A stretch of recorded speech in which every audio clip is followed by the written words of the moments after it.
Imam Busiri itu ngeluh, saya ini orang yang banyak kesalahan. Di antara salah saya adalah saya bisa ngomong tapi tidak bisa melakukan. Yaitu saya ngomong misalnya orang supaya tahajud, saya tidak tahajud. Saya ngomong orang supaya sholat sunat, saya nggak pernah sholat sunat. Itu sarahnya itu yang menyarai itu kan Imam Bajuri itu yang sarah Burdan. Itu mengkritik begini. Kalau Anda ngendikan itu fi ma'radi dzammin nafsi, yaitu dalam konteks Anda mengkritik diri sendiri oke. Tapi omongan Anda salah. Karena secara usul fikih fatal. Fatalnya begini. Misalnya saya nggak pernah tahajud. Ya mungkin itu nyata. Mungkin itu nyata. Apakah kemudian saya tidak boleh mengatakan at-tahajjudu sunnatun? Apa saya diwajibkan diam hanya karena saya tidak pernah tahajud, terus saya seorang kiai yang haram mengatakan at-tahajjud sunnatun? Assalamualaikum warahmatullahi wabarakatuh. Bismillahirrahmanirrahim. Tabarakalladzi nazzala al-furqana ala 'abdihi liyakuna lil 'alamin nadhira. Allahumma shalli wa sallim ala sayyidina Muhammad wa ala alihi wa sahbihi wa barik wa sallim asma'in. Amma ba'du. Ingkang kula hormati Kyai Haji Abdul Hanan wa ahli baiti, sedanten kanca-kanca santri peminat ilmu tafsir dan ilmu hadis ingkang kula hormati. Berbicara tentang ilmu tafsir, ada beberapa ulama yang menghindari kata tafsir karena makna tafsir itu memaknai atau menduga apa yang dikehendaki Allah. Tentu itu sulit. Satu, bahwa faktanya kita sudah tidak bisa komunikasi dengan Allah karena tidak ada wahyu lagi. Sehingga dari kehati-hatian ini pernah suatu saat Abu Bakar ditanya, ma makna abban fi qaulihi ta'ala wa faqihatan wa abba. Beliau menjawab, saya tidak lagi pantas hidup di atas bumi, di bawah naungan langit, jika saya mengatakan naqulu fil Quran, jika saya harus berpendapat tentang Quran apa yang tidak saya ketahui. Itu kehati-hatian yang dilakukan Sayyidina Abi Bakrin As-Siddiq. Tapi teori ini berbanding paradok, berbanding ekstrim, ketika bahwa Quran itu diturunkan itu sebagai hudan, sebagai petunjuk, kedua sebagai bayanan, sebagai penjelas. Dan ini yang saya yakini, kalau sebagai penjelas, Quran itu harus jelas sekali dan bisa menjelaskan. Dan Quran mensifati dirinya wal kitabil mubin, demi kitab yang memberi penjelasan. Sehingga dari sudut ini orang kafir pun mungkin memahami Quran. Dan menurut saya orang kafir pun bisa paham Quran. Kalau Ahok itu melintir Quran, tidak memahami Quran, Pak. Semak harganya itu melintir Quran tapi tidak memahami Quran. Tapi bahwa Quran itu bisa difahami orang kafir itu ya. Logikanya gampang begini, kata Imam Syafi'i dalam kitab Ar-Risalah. Ketika Quran turun, itu pendengarnya itu tidak ada yang muslim, belum ada santri Kewagian, nggak ada santri Lirboyo, nggak ada santri Sarang. Pendengarnya itu non muslim. Nah ini sampai nangen-nangen. Ketika Quran turun tuh pendengarnya muslim atau non muslim? Non muslim. Andai kan Quran itu turun tidak difahami orang kafir, maka lalu objeknya siapa? Sasarannya siapa? Nah sebab itu akan aneh kalau kita yang mondok, misalnya ngaji Edpon, ngaji Alfiyah, ngaji Ulumul Quran, apa saja. Kemudian Anda tidak paham Quran, padahal orang kafir saja bisa paham. Nah ini tantangan bagi kita.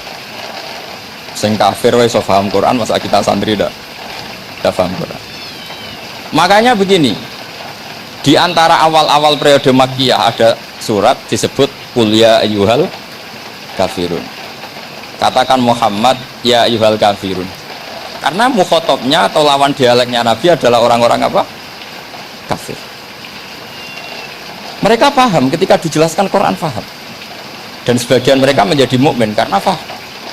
Itu termasuk isi makalah yang saya utarakan di sini. Mereka tanya, ya Muhammad, siflana rabbak amin dahabin amin nuhasin amin hajarin.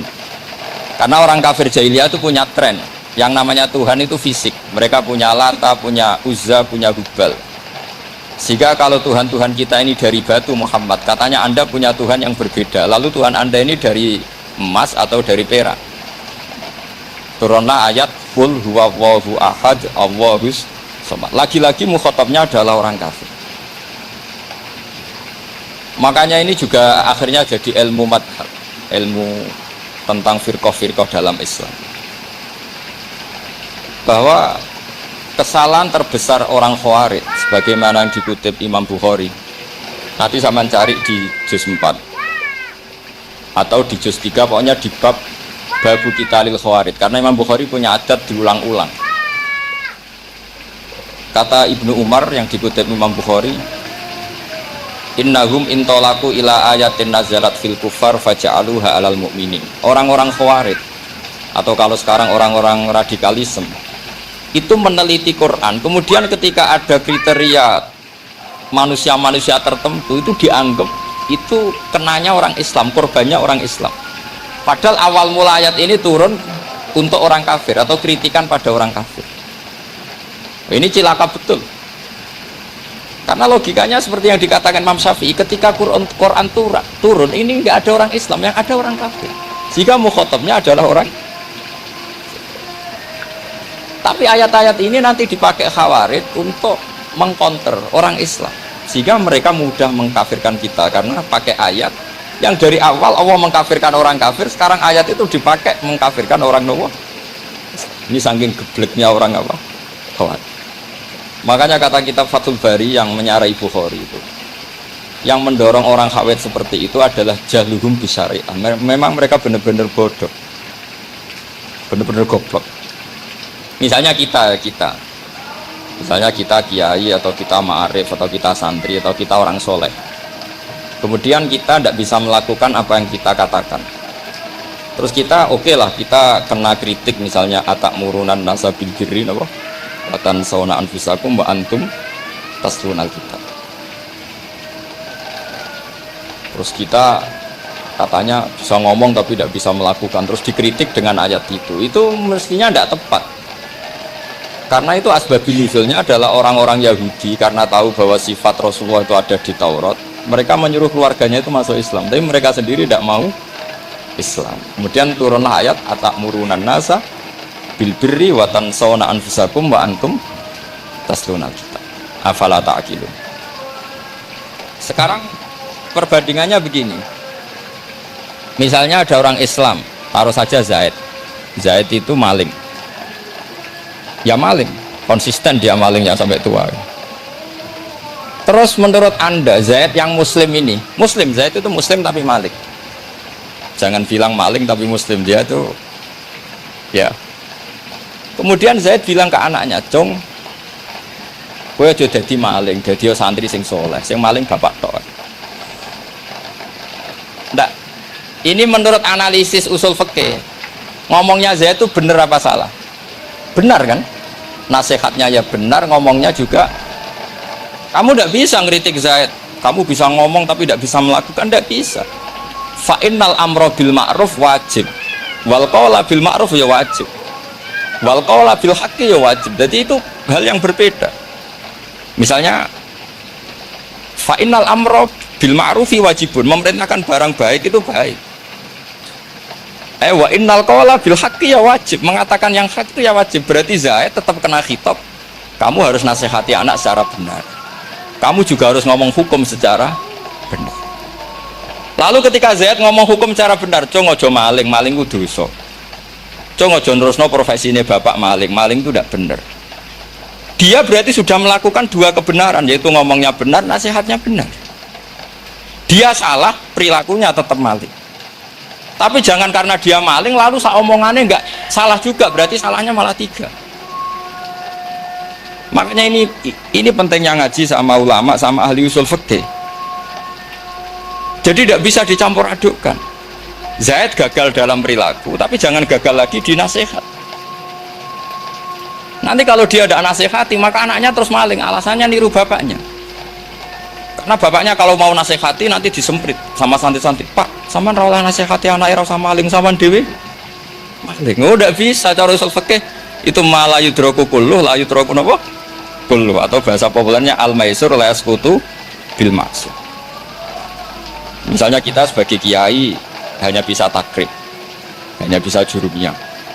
Apa muda fatul mu'in ciaburte, bulat maknanya bulat. Kamu tidak boleh ngomong gini, Cong. Kowe sebagai muridku kudu nurut aku. Nak gurumu goblok tok takrib, kowe tok takrib wae. Gak oleh ngelangkai guru, gak sopan gitu misalnya. Gak boleh gitu. Tetap kita ngomong, Cong. Kowe aja koyo aku. Kowe kudu alim fatul mu'in, alim fatul wahab. Tapi tidak bisa protes. Guru sendiri tidak bisa. Kebenaran tetap sebagai kebenaran meskipun kita tidak kuat melakukan atau tidak bisa. Lagi-lagi ayat itu sebenarnya ada untuk kita, untuk orang Yahudi, ta'murunan nasa bil birri wa tansawna anfusakum wa antum taslunal kitab.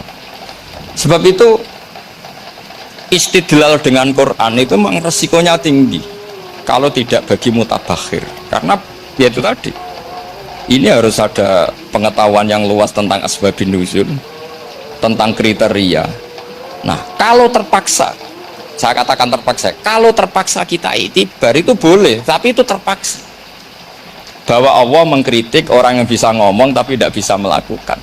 Tapi itu secara usul fikih itu runyam. Teori ini runyam sekali, fatal. Sampai lihat tuh di kitab Bajuri atau di kitab-kitab fikih yang lain. Ketika Shahibil Burdah atau Shahibil Bur'ah itu yang Imam Busiri itu Muhammad bin Busiri. Niku salah nama tapi kadung populer. Jadi sebetulnya Imam Busiri itu Shahibil Bur'ah, bukan Shahibil Burdah, tapi kadung terkenal Burdah, kita ikut-ikutan apa? Burdah. Imam Busiri itu ngeluh, saya ini orang yang banyak kesalahan. Di antara salah saya adalah saya bisa ngomong tapi tidak bisa melakukan. Yaitu saya ngomong misalnya orang supaya tahajud, saya tidak tahajud. Saya ngomong orang supaya sholat sunat, saya nggak pernah sholat sunat. Itu sarahnya itu yang menyarai itu kan Imam Bajuri itu yang sarah Burdah. Itu mengkritik begini. Kalau Anda ngendikan itu fi ma'radi dzammin nafsi, yaitu dalam konteks Anda mengkritik diri sendiri oke. Tapi omongan Anda salah. Karena secara usul fikih fatal. Fatalnya begini. Misalnya saya nggak pernah tahajud. Ya mungkin itu nyata. Mungkin itu nyata. Apakah kemudian saya tidak boleh mengatakan at-tahajjudu sunnatun? Apa saya diwajibkan diam hanya karena saya tidak pernah tahajud, terus saya seorang kiai yang haram mengatakan at-tahajjud sunnatun? Saya harus tetap mengatakan kalau tahajud itu sunnah. Saya kalau punya santri terus saya bilang, Cung, pas nganggur ya tahajud itu sunat. Karena mengatakan kebaikan pasti bagian dari kebaikan itu sendiri. Makanya kata Imam Bajuri, fakaifa yakunul amru bil ma'rufi mazmuman. Bagaimana mungkin sesuatu yang jelas baik karena memerintahkan kebaikan mazmuman menjadi sesuatu yang tercela hanya karena yang mengatakan tidak melakukan. Innal fi'la ya amrun wal hukmu ya amrun akhar. Itu beda. Jangan karena Anda tidak minum teh karena diabetes, terus Anda kalau ada tamu tidak disuguhi teh. Karena saya sendiri tidak minum teh. Wah ya repot kalau gitu. Nah itu lagi-lagi tadi orang Khawarij salah ketika mengartikan ayat yang harusnya objek kritiknya itu orang kafir, kemudian karena Quran lama sekali dibaca orang Islam sampai orang itu lupa kalau Quran awalnya turun diantaranya adalah membenahi akidahnya orang kafir, sehingga korbannya orang Islam. Itu mirip seperti cerita kita ya. Santri-santri itu kalau punya musuh, itu baca Hizib Nasr. Dulu pengarang Hizib Nasr itu musuhnya orang fasik, sehingga dihizib. Santri ora duwe musuh wong fasik, duwene kancane dhewe. Akhirnya kancane yang kena hizib. Nah ini penting saya aturkan ya, sama seperti itu. Lama sekali Quran itu hanya dibaca orang Islam dan komunitasnya Muslim, sehingga seakan-akan semua kritikan Quran itu pada orang apa? Islam. Padahal jelas Quran ada kul ya ayyuhal kafir. Jelas mukhatabnya orang kafir. Sadaqata lakum dinukum waliyadin. Nah ini penting kalau aturakan. Makanya kalau melihat itu, Quran jelas bisa difahami orang kafir. Bahkan banyak orang kafir yang menjadi muslim karena faham maknanya apa? Faham maknanya Quran. Itu jelas sekali. Itu masyhur sekali dialeknya Nabi dengan Walid bin Mughirah, dengan Utbah, dengan banyak sekali, termasuk dengan Abu Jahal, dengan Abu Lahab. Bahkan orang-orang kafir Quraisy itu menyewa namanya Musailamah Al-Kadzab. Kalau di sini umumnya baca Musailamah apa Musailimah? Trennya di sini pakai fathah ya. Oh, itu entah ya, nggak tahu saya yang masalah yang mana itu kan, karena memang kalau dalam ilmu riwayat itu sekali salah baca itu kasus betul, kayak Sa'id bin Musayyab atau Sa'id bin Musayyib itu ketika beliau sugeng itu kalau dipanggil Sa'id bin Musayyab itu marah besar, karena maknanya Sa'id al-Musayyab itu yang ditawan. Makanya beliau bilang sayyabatni Irak wa anal Musayyib. Orang Irak mengatakan saya ini ditawan, sebenarnya saya yang menawan mereka. Tapi al-masyhur itu dibaca Sa'id bin Musayyab, padahal dia tidak mau dipanggil Sa'id bin Musayyab, Sa'id bin Musayyab. Karena nama ini penting. Pentingnya begini. Ini kata Rasulullah kalau sedang guyon, kata Nabi, mbok kamu itu sekali-kali mikir, kenapa saya ini diberi nama Allah Muhammad. Ini hadis sahih di Bukhari, ada di Kitabul Adab. Banyaklah teks ini. Kenapa ya Rasulullah? Allah itu senang bingung wong kafir, kata Rasulullah.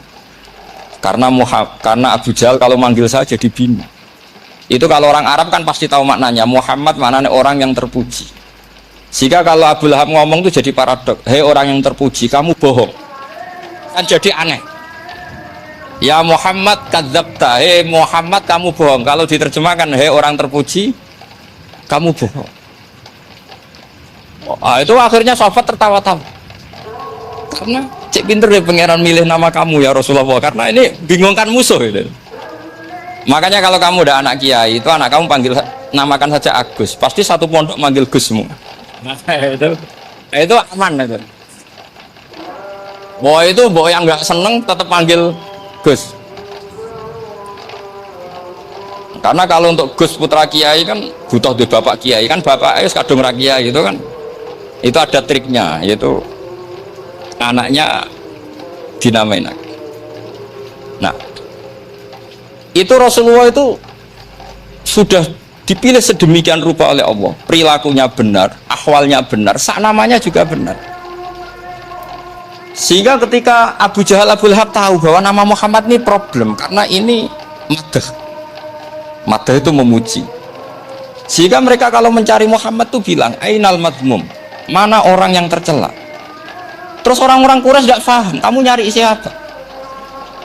Akhirnya mereka bilang, ana atlubu Muhammad, dan saya cari Muhammad. Akhirnya bilang Muhammad lagi.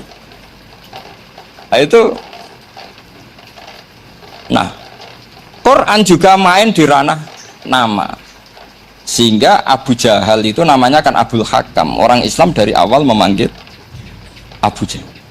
Karena kalau sampai kita manggil Abul Hakam, kita akan mengalami paradok, ya Abul Hakam, hei bapak dari semua kebijakan, kamu begini kan kacau. Makanya itu dari sini orang nggak boleh salah apa? Salah. Ini penting kulaturakan, karena kadang menganalisis Quran itu satu bilisanin Arabi mubin, kata Imam Syafi'i, wa innahu latanzilu rabbil alamin nazala bihir rohul amin ala qalbika litakuna minal mundhirin bilisanin Arabi mubin. Di antara, kata Imam Syafi'i ini, di antara aturan pokok memahami Quran adalah dia malian bil Arabiyah, dia sangat-sangat menguasai bahasa Arab. Itu masyhur dalam dialek Imam Syafi'i. Saman kalau ngaji takrib atau Fathul Mu'in Syarat sahnya tayamum lil musafir itu apa? Tolabul ma, mencari apa? Sampai kalau di takrib dicontohkan, kalau di tempat atas nyari ke bawah, kalau ke bawah nyari ke atas. Imam Syafi'i ditanya, kaifa taqulu bi syartit tolab, bagaimana anda berpendapat bahwa tolabul ma itu wajib untuk menjadi sahnya tayamum? Terus Imam Syafi'i faqara'a falam tajidu ma'an, kamu pergi kemudian falam tajidu ma'an, kamu tidak menemukan air. Terus Imam Syafi'i mengatakan la yuqalu liman lam yatlub lam yajid wa innama yuqalu lam ya'rif, kata. Orang yang nggak pernah mencari itu tidak bisa dikatakan lam yajid, tidak menemukan. Kalau belum mencari namanya tidak tahu. Padahal Quran bilang kamu pergi kemudian kamu tidak menemukan air. Tidak menemukan itu berarti harus mencari dulu baru dikatakan lam yajid, tidak menemukan. Kalau tidak pernah mencari namanya tidak. Hanya gitu tok tuh jadi ilmu bahwa tolabul ma itu wajib karena Allah mengatakan falam tajidu ma la yuqalu liman lam yatlub lam yajid wa innama yuqalu lam ya'rif. Orang dikatakan tidak menemukan berarti setelah mencari kemudian kesimpulannya tidak menemukan. Kalau belum mencari namanya apa? Tidak tahu. Nah dari sini Imam Syafi'i istidlal wajib tolabul, ini namanya malian bil arabiyah. Dia menguasai bahasa Arab. Begitu juga ulama-ulama sufi. Itu ada cerita Aba Yazid Al-Bustami, itu ada muridnya baca ayat wasiqal ladzina taqaw rabbahum ilal jannati zumara. Orang-orang takwa itu digiring menuju surga. Itu dia nangis. Muridnya kaget. Ini guru saya tidak benar, ini ada cerita surga tapi dia malah nangis karena ayatnya itu digiring. Terus kata Abu Yazid, mereka itu di mana saja, masa ke surga butuh digiring? Ke surga itu kan nikmat, ngapain butuh digiring? Saya tidak mau, kata dia. Abu Yazid itu gak mau digiring ke surga, itu gak mau. Muridnya kan tambah kaget, memangnya mau neraka kan, gitu pikirannya itu. Ternyata beliau jawabnya sederhana, saya pas itu sudah dekat sama Allah sehingga tidak perlu digiring. Kemudian saya sudah panitia kiamat pas itu, jadi gak perlu digiring. Nah ini nanti penting jadi satu aturan ilmu ulumul Quran.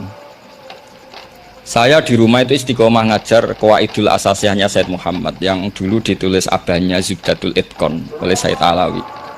Kemudian Zubdatul Itqan itu tentu dari kitab Itqan. Terus Said Alawi dulu ngarang kitab Faidul Khobir, sarahnya Faidul Khobir sama Sayyid Muhsin Al-Musawab, dulu dari Padang tapi hidupnya di Mekah. Saya dulu talaki sama Mbah Mun. Itu ternyata ada ayatnya, innal muttaqina fi jannati wa nahar fi maq'adi sidqin 'inda malikim muqtadir. Sekarang sampean saya tanya, menurut Anda semua orang kena hisab enggak? Enggak, sampean jawab saja. Menurut Anda ketika di mahsyar semua orang kena hisab apa enggak? Pasti kita menjawab iya. Tapi kata Said Muhammad, itu keliru. Enggak kebayang orang seperti Nabi kena hisab. Pasti yang kena hisab itu orang-orang yang enggak jelas. Nah, misalnya Nabi jelas baiknya, harusnya ya langsung nggak kena hisab. Karena tidak mungkin seorang saksi kok diaudit, tidak mungkin. Lo saksi itu di pengadilan kan nggak tersangka, nggak terdakwa, dia tidak boleh diintervensi oleh hakim. Nah, Rasulullah ketika kiamat, ketika fil mahsyar, fi faslil qada itu jelas. Fa kaifa idza ji'na min kulli ummatin bisyahidi wa ji'na bika ala haula'i syahida. Rasulullah sudah dekat Allah, pas mahsyar itu ada Allah, ada Rasulullah, ada Jibril. Kemudian Nabi itu mengidentifikasi. Ditanya sama Allah, bener mat ini umatmu? Ya, niki umatmu ya. Kalau yang nggak jelas ya Nabi lama jawabnya. Makanya kamu jangan jadi orang nggak jelas. Nah, itu kalau sekali nggak jelas itu Nabi lama sekali jawab. Nah, artinya begini, yang kena hisab itu meskipun kata Said Muhammad, meskipun Dhahirul Quran itu menetapkan asbata umumal hisab, tapi zahirnya Quran yang sama juga menafikan hisab. Itu karena nggak mungkin, nggak kebayang kita malaikat berani menghisab afdhalul khalqi. Sama bisa bayangkan malaikat mengaudit Rasulullah SAW. Ahabbal khalqi ilallah, penciloko mencit. Wong jejer Allah kabeh dinten audit sudah indah.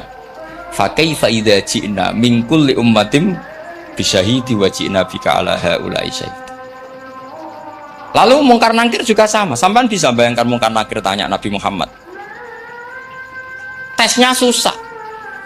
Karena kalau Rasulullah terus ditanya, "Waman nabiyuka?"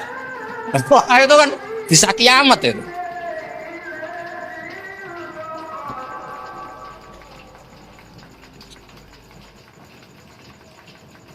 Paham ya? Makanya kata Sayyid Muhammad, ini kan teman-teman tanya, piye carane alim tafsir saja, sarannya satu hafal Quran, dua hafal Sahih Muslim, tiga semua orang sudah mati, tinggal kamu yang alim. Oh itu mesti aman itu. Nah kalau sampean tanya saya, apa buktinya Gus kalau orang tertentu tidak kena hisab? Ya buktinya tadi misalnya innalladzina qalu rabbuna Allahu tsummas taqamu tatanazzalu alaihimul malaikatu alla takhafu wala tahzanu wa absyiru. Mungkar nakir adalah malaikat penakut membawa ketakutan. Sementara para wali ini jelas malaikat kena konstitusi, malaikat harus mengatakan ke para wali alla takhafu wala tahzanu. Padahal Nabi tentu sayyidul auli.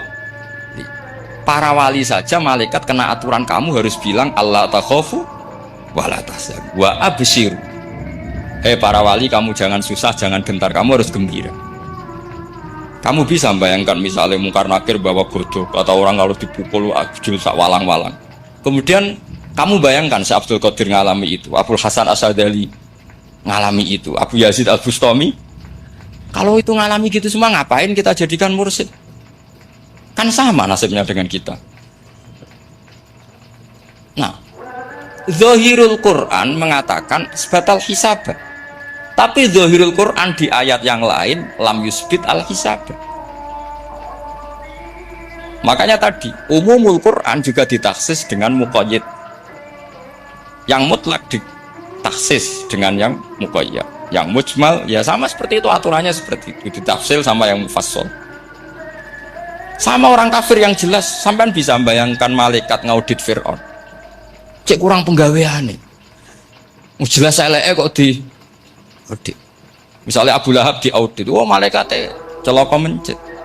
Berarti dia agak percaya sama pernyataan Tuhan tabat yada abi lahabim. Malaikat kok ngaudit Abu Lahab. Mungkin Gusti kula ceki. Nak menawi wonten api. Lho ki ora tau ngaji Quran tapi wong ayate tabat yada kok cek di cek.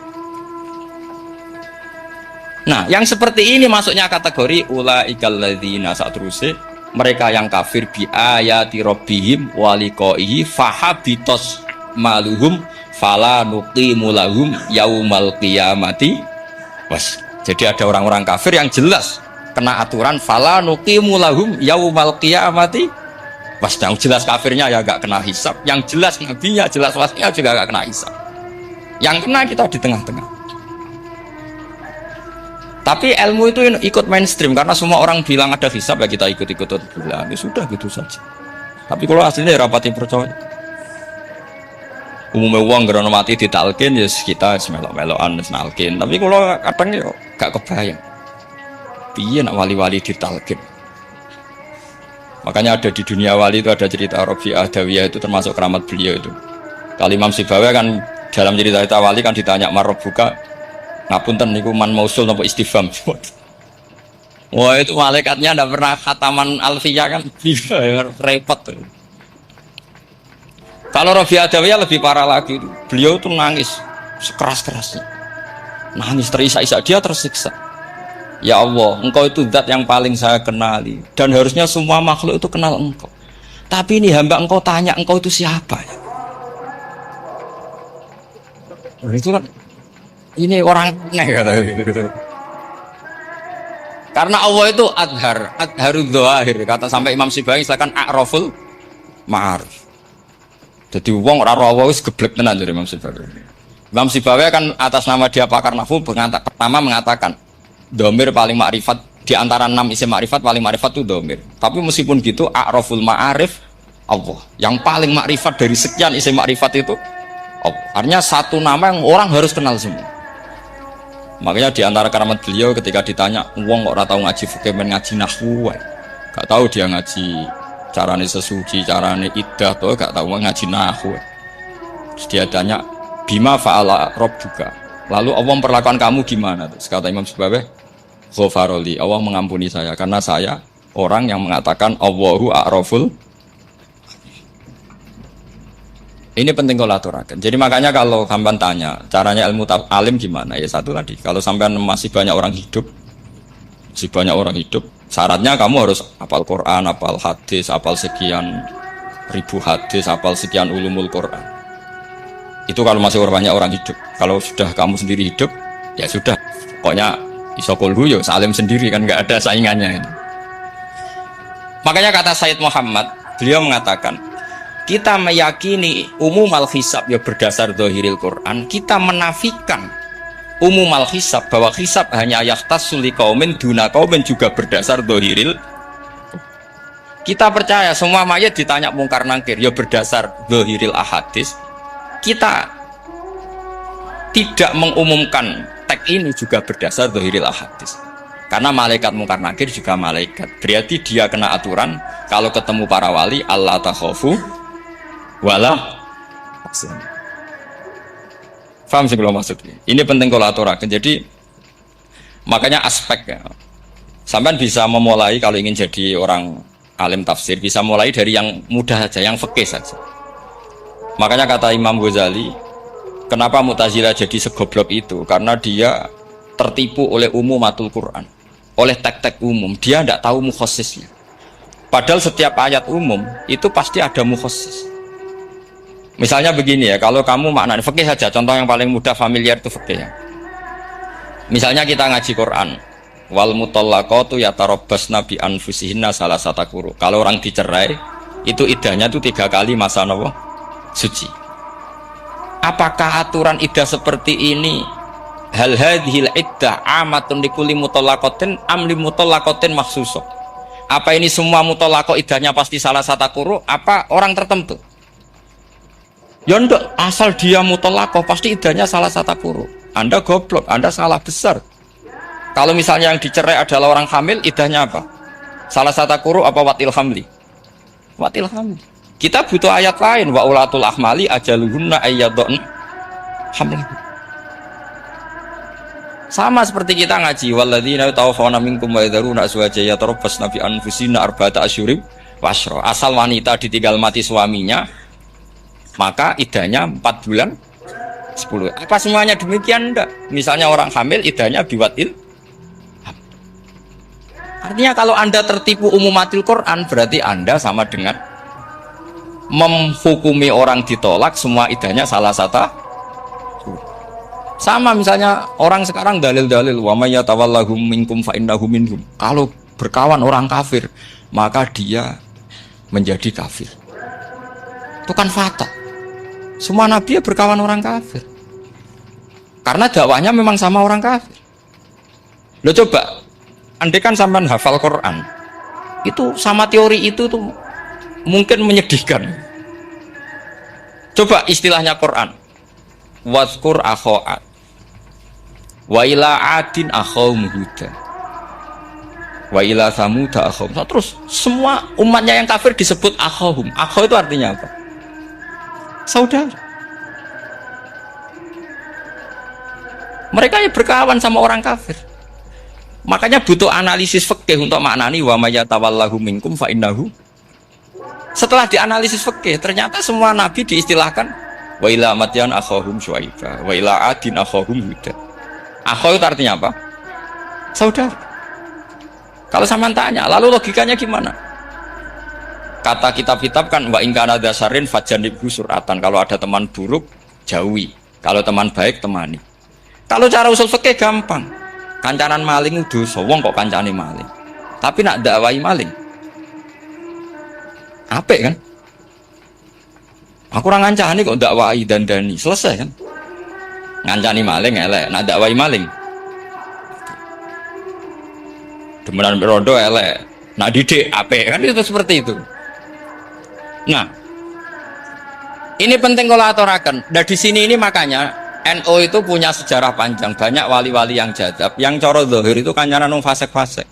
Orang syariat bingung, ini wali kok berteman orang fasik. Ya kalau kamu bahasakan teman ya masalah, kalau kamu bahasakan ini binaan. Enggak, sama jawab saja, kalau dibahasakan teman masalah enggak masalah kan, tapi kalau dibahasakan itu binaan. Selesai kan? Sama, Nabi berkawan orang kafir itu enggak karena berkawan, itu binaan Nabi. Memang Nabi itu jadi Nabi, objeknya adalah mengislamkan orang. Ya berlama-lama Nabi dialek dengan mereka, muasyarah sama mereka. Bahkan Nabi diharuskan bersikap baik sama mereka. Itu yang disebut fabima rahmatim minallahi lintalahum walau kunta fadzan ghalidhal qalbi lan faddu minhum. Tapi sekarang itu orang sudah tidak pakai ilmu. Orang-orang radikalisme itu nggak pakai usul fikih.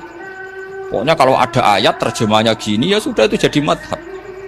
Akhirnya kecelakaan seperti ini. Pokoknya kalau ada ayat faqtulul musyrikina haitsu wajadtumuhum wa khudhuhum wahsuruhum wa'udu lahum kullah masuk. Sudah hafalnya ayat itu saja. Dia tidak mau ngapalkan misalnya qatilul ladzina yuqatilunakum. Ada ayat lagi wa akhrijuhum yamin haitsu akhraju. Sehingga ulama kita membagi kafir itu ada harbi, kita musuhi, ada zimmi, ada muahad, ada musta'man. Itu ulama karena tahu tidak semua orang kafir itu harbi. Tidak semuanya dhimmi, tidak semuanya mu'ahad, tidak semuanya musta'man. Kalau harbi oke, kita perang, kalau dhimmi ya kita bina. Kalau mu'ahad ya sesuai perjanjian kita, kompensasinya apa, MOU-nya kayak apa. Tapi apalnya mereka ayat satu tema. Nah celakanya kita yang ngaji di pondok-pondok yang katanya spesialis ingin alim tafsir, apalnya ya satu ayat juga.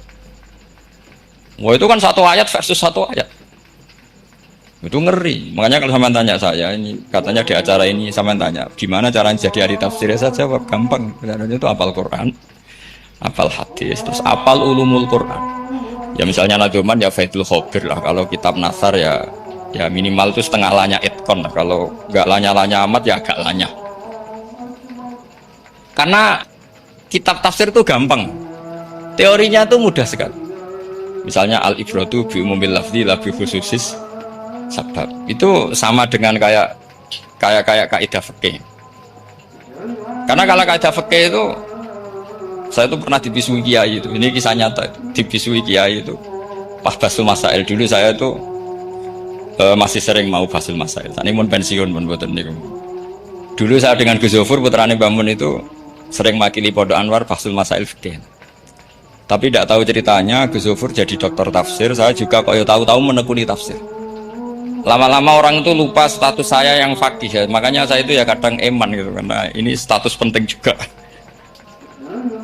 Tapi status fikih itu kadang memang menyesatkan. Karena begini, itu dulu pernah ada basul masail itu begini. Ini kisah nyata ini. Ada desainer baju putri untuk putri, anak putri. Kemudian desainer itu menciptakan satu celana pendek atau celana seperempat. Dengan desain ini pasti kalau dipakai itu auratnya itu kelihatan. Bagaimana hukumnya desainer ini? Apa termasuk mimman sarro'a as-sayyi'ata? Karena terjadi kasfil aurat. Apa enggak? Rata-rata kalau kiai yang khusus-khusus, yang sepus-sepus, desainer itu dosa. Gara-gara tren pakaian ini wong wedok buka aurat. Tapi kiai-kiai alim yang muda-muda, entah saking belingnya, entah saking pinternya, tidak tahu. Bilang begini, Pak Yai, yang didesain apa? Ya celana itu. Kalau celana itu fungsinya nutupi apa buka aurat? Ya nutupi. Lu kan lumayan urun nutupi. Kalau haram ya dicopot. Lu malah parah. Bingung kayaknya.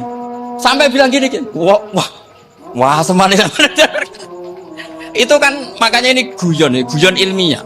Repotnya ngadepi orang alim muda itu kan mbok gedhingi ku ilmiah, mbok senengi fasik.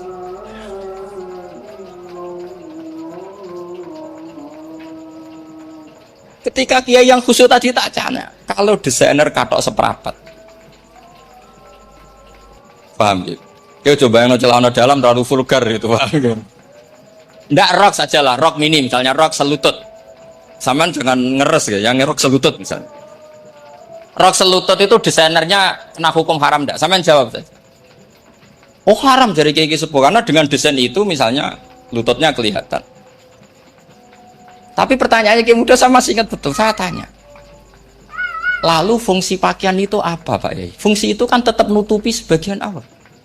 Kalau Anda haramkan, barang haram itu harus dihilangkan. Itu. Sampai Kiai itu setelah acara itu manggil saya. Gus, kalau ngakoni jenengan alim tapi podo repoti. Podo repoti. Nah dalam itu kan terus itu ada perumusan di redaksi keputusan yang dijual itu yang masail fikihnya kan terus diputuskan dibukukan. Kalau redaksinya halal terus nanti orang pakai rok semua. Dan saya balik bantah, kalau redaksinya haram orang enggak pakai rok. Akhirnya itu apa? Kebijakannya lucu.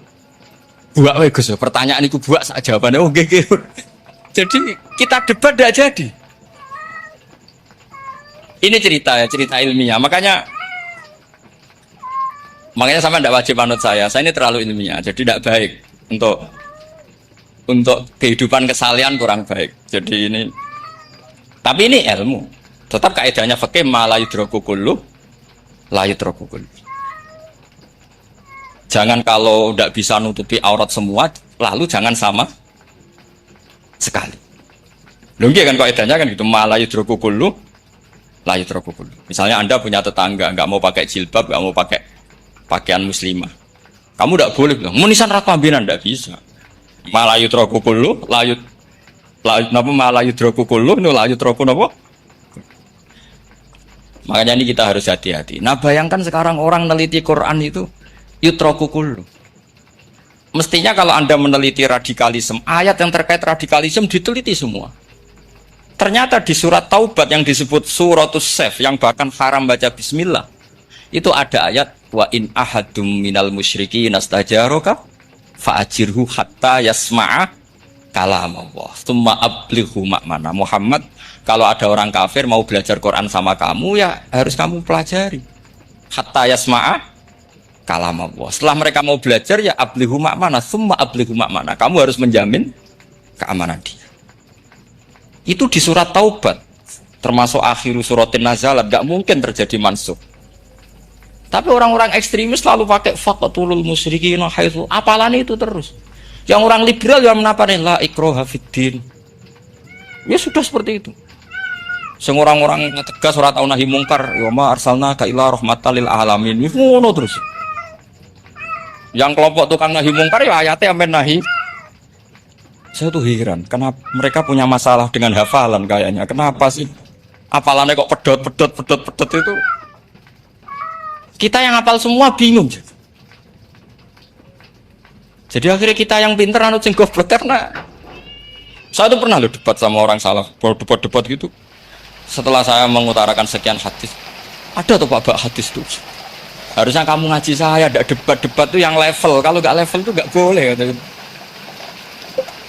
Mau tuh kan ngeri.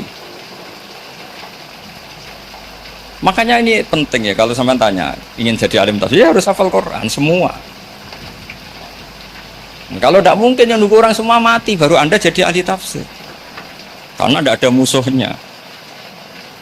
Tapi saya pastikan orang kafir pun bisa memahami Quran, yaitu tadi hatta yasma'a kalam Allah. Sayyidina Umar tuh masuk Islam tuh gara-gara dengar adiknya baca Toha, ma anzalna alikal Qur'ana litashqa illa tadhkiratal liman yakhsha tanzilam mimman khalaqal arda was samawati ula ar-rahmanu alal arsis tawa. Itu dia ma huwa bikalamid basar, tidak mungkin seperti ini karangan manusia, itu tidak mungkin. Akhirnya dia Islam. Banyak orang Islam karena diperdengarkan Quran, karena memang notnya sudah unik, makna kualitasnya juga sudah unik, semuanya itu indah.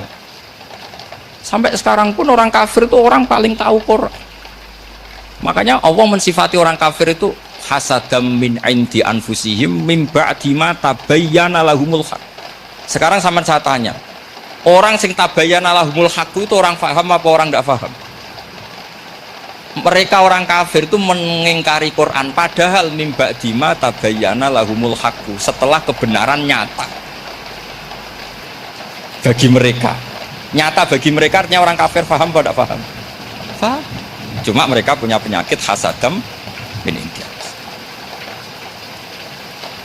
Mereka juga kalau ada ayat tentang ahkam yang memberatkan, mereka bilang, "I'ti bi Qur'anin ghairi hada au badil."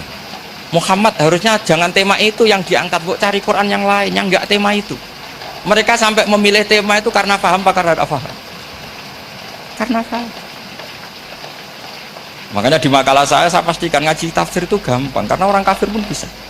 Kalau kasus Ahok itu bukan paham itu melintir, beda, paham sama melintir itu beda.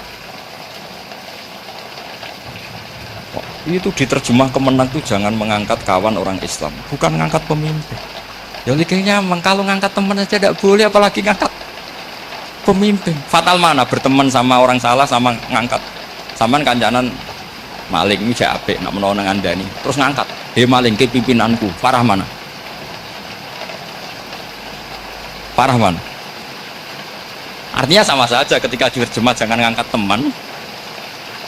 Sebetulnya ngangkat pemimpin lebih fatal. Itu kan mafhum awlawiyah, itu kan normal saja. Itu di Quran biasa, misalnya innalladzina ya'kuluna amwalal yatama dzulman, orang yang makan hartanya anak yatim secara zalim. Kamu bilang, "Gus, saya tidak makan kok, sepeda motornya tak gasap, tak jual." Yang diharamkan kan makan. Wah, ya sarap kalau gitu. Maknanya begini, memakan harta anak yatim artinya ifsad. Ifsad itu merusak. Nak ngono ikhraq, membakar atau mencuri sama dengan makan, bal asad, malah kan lebih apa? Lebih apa? Dasar. Jadi yakuluna di situ tuh ga'dul amsilah, sebagian contoh min wujuhil ifsad atau min wujuhil ihlak. Jangan kok karena ayatnya makan, oh yang haram tuh makan, kalau nyuri gak apa-apa. Payah faham. Itu kan sama dengan santri geblek dikandani kiai ini, "Cung, kowe mbek bojomu jogeman naboi." Suatu saat istrinya lapor lagi, "Pak Yai sekarang tidak naboi tapi nyadui." Karena naboi itu pakai tangan. Pertama dilaporkan kiainya, "Pak Yai, suami saya itu sering memukulin saya pakai tangan." "Jom jogeman naboi bojomu." "Nggih Pak Yai, siap." Saat istrinya lapor, "Pak, tetap benjut, kenapa?" "Kalau nak ini disadui." Kepikirannya, sing haram nabok, nak nyaduk halal. Wah, itu kan ngajak goblok bareng. Nah, masalahnya di usul fikih kasusnya seperti itu. Makanya saya ini kadang ya maliki sekali. Kadang saya itu maliki sekali. Kadang ya.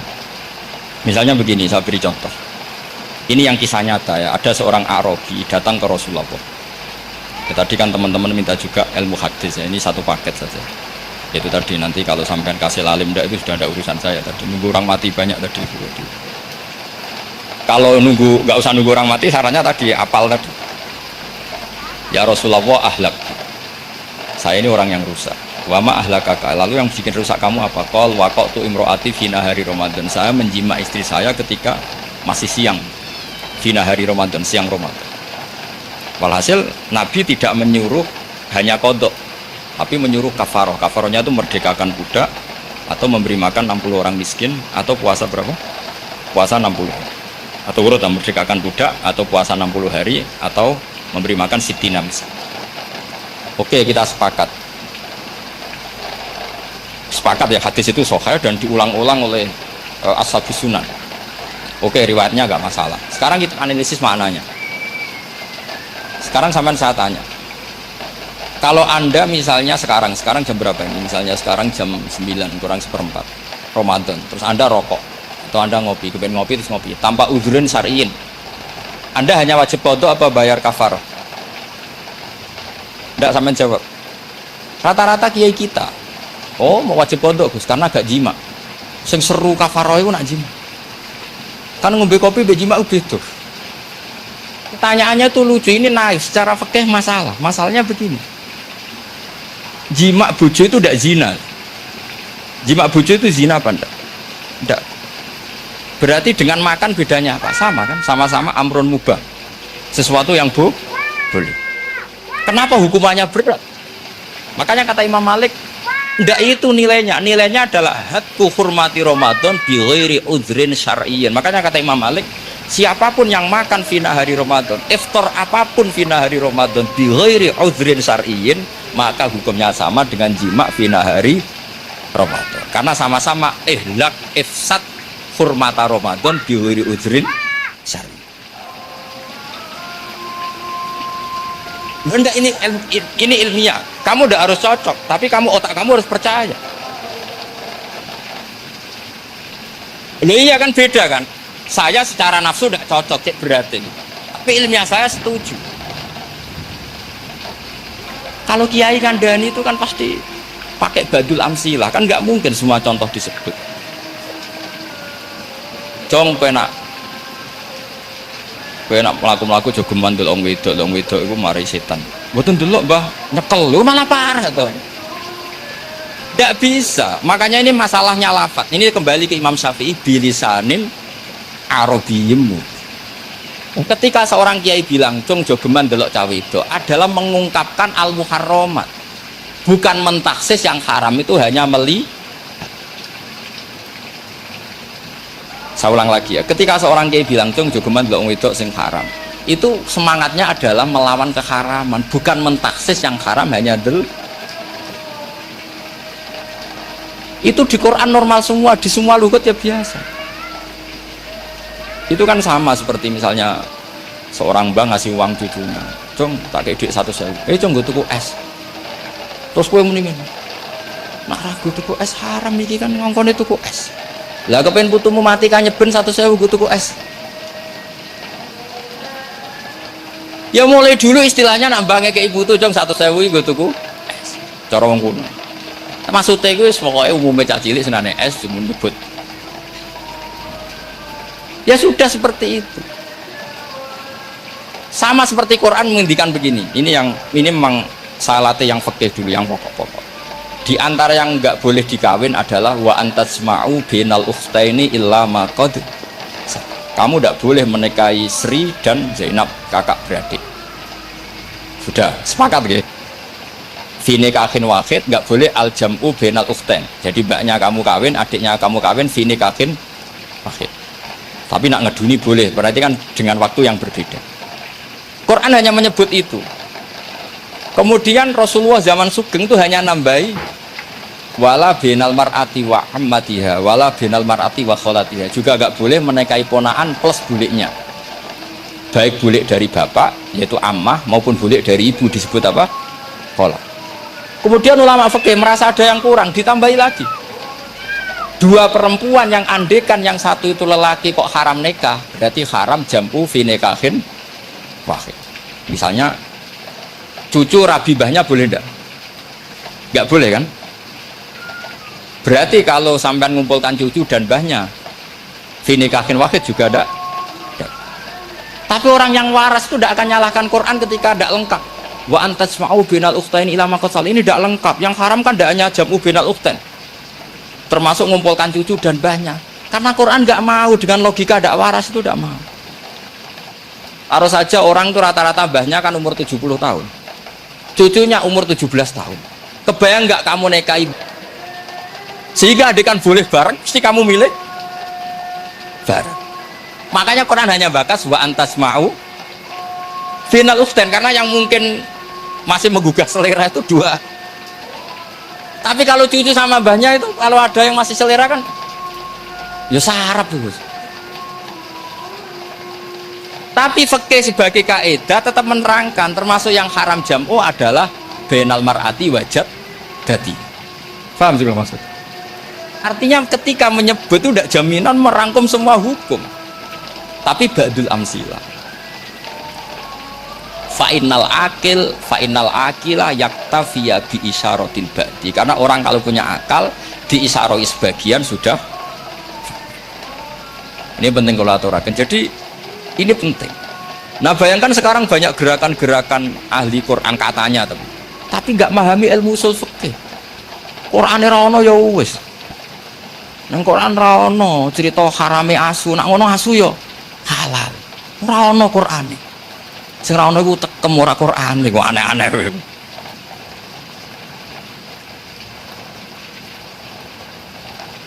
Itu kan sama terus sampean misalnya tadi jam 09.00 Ramadan tambah uzurin syariyin terus mangan mie rokokan.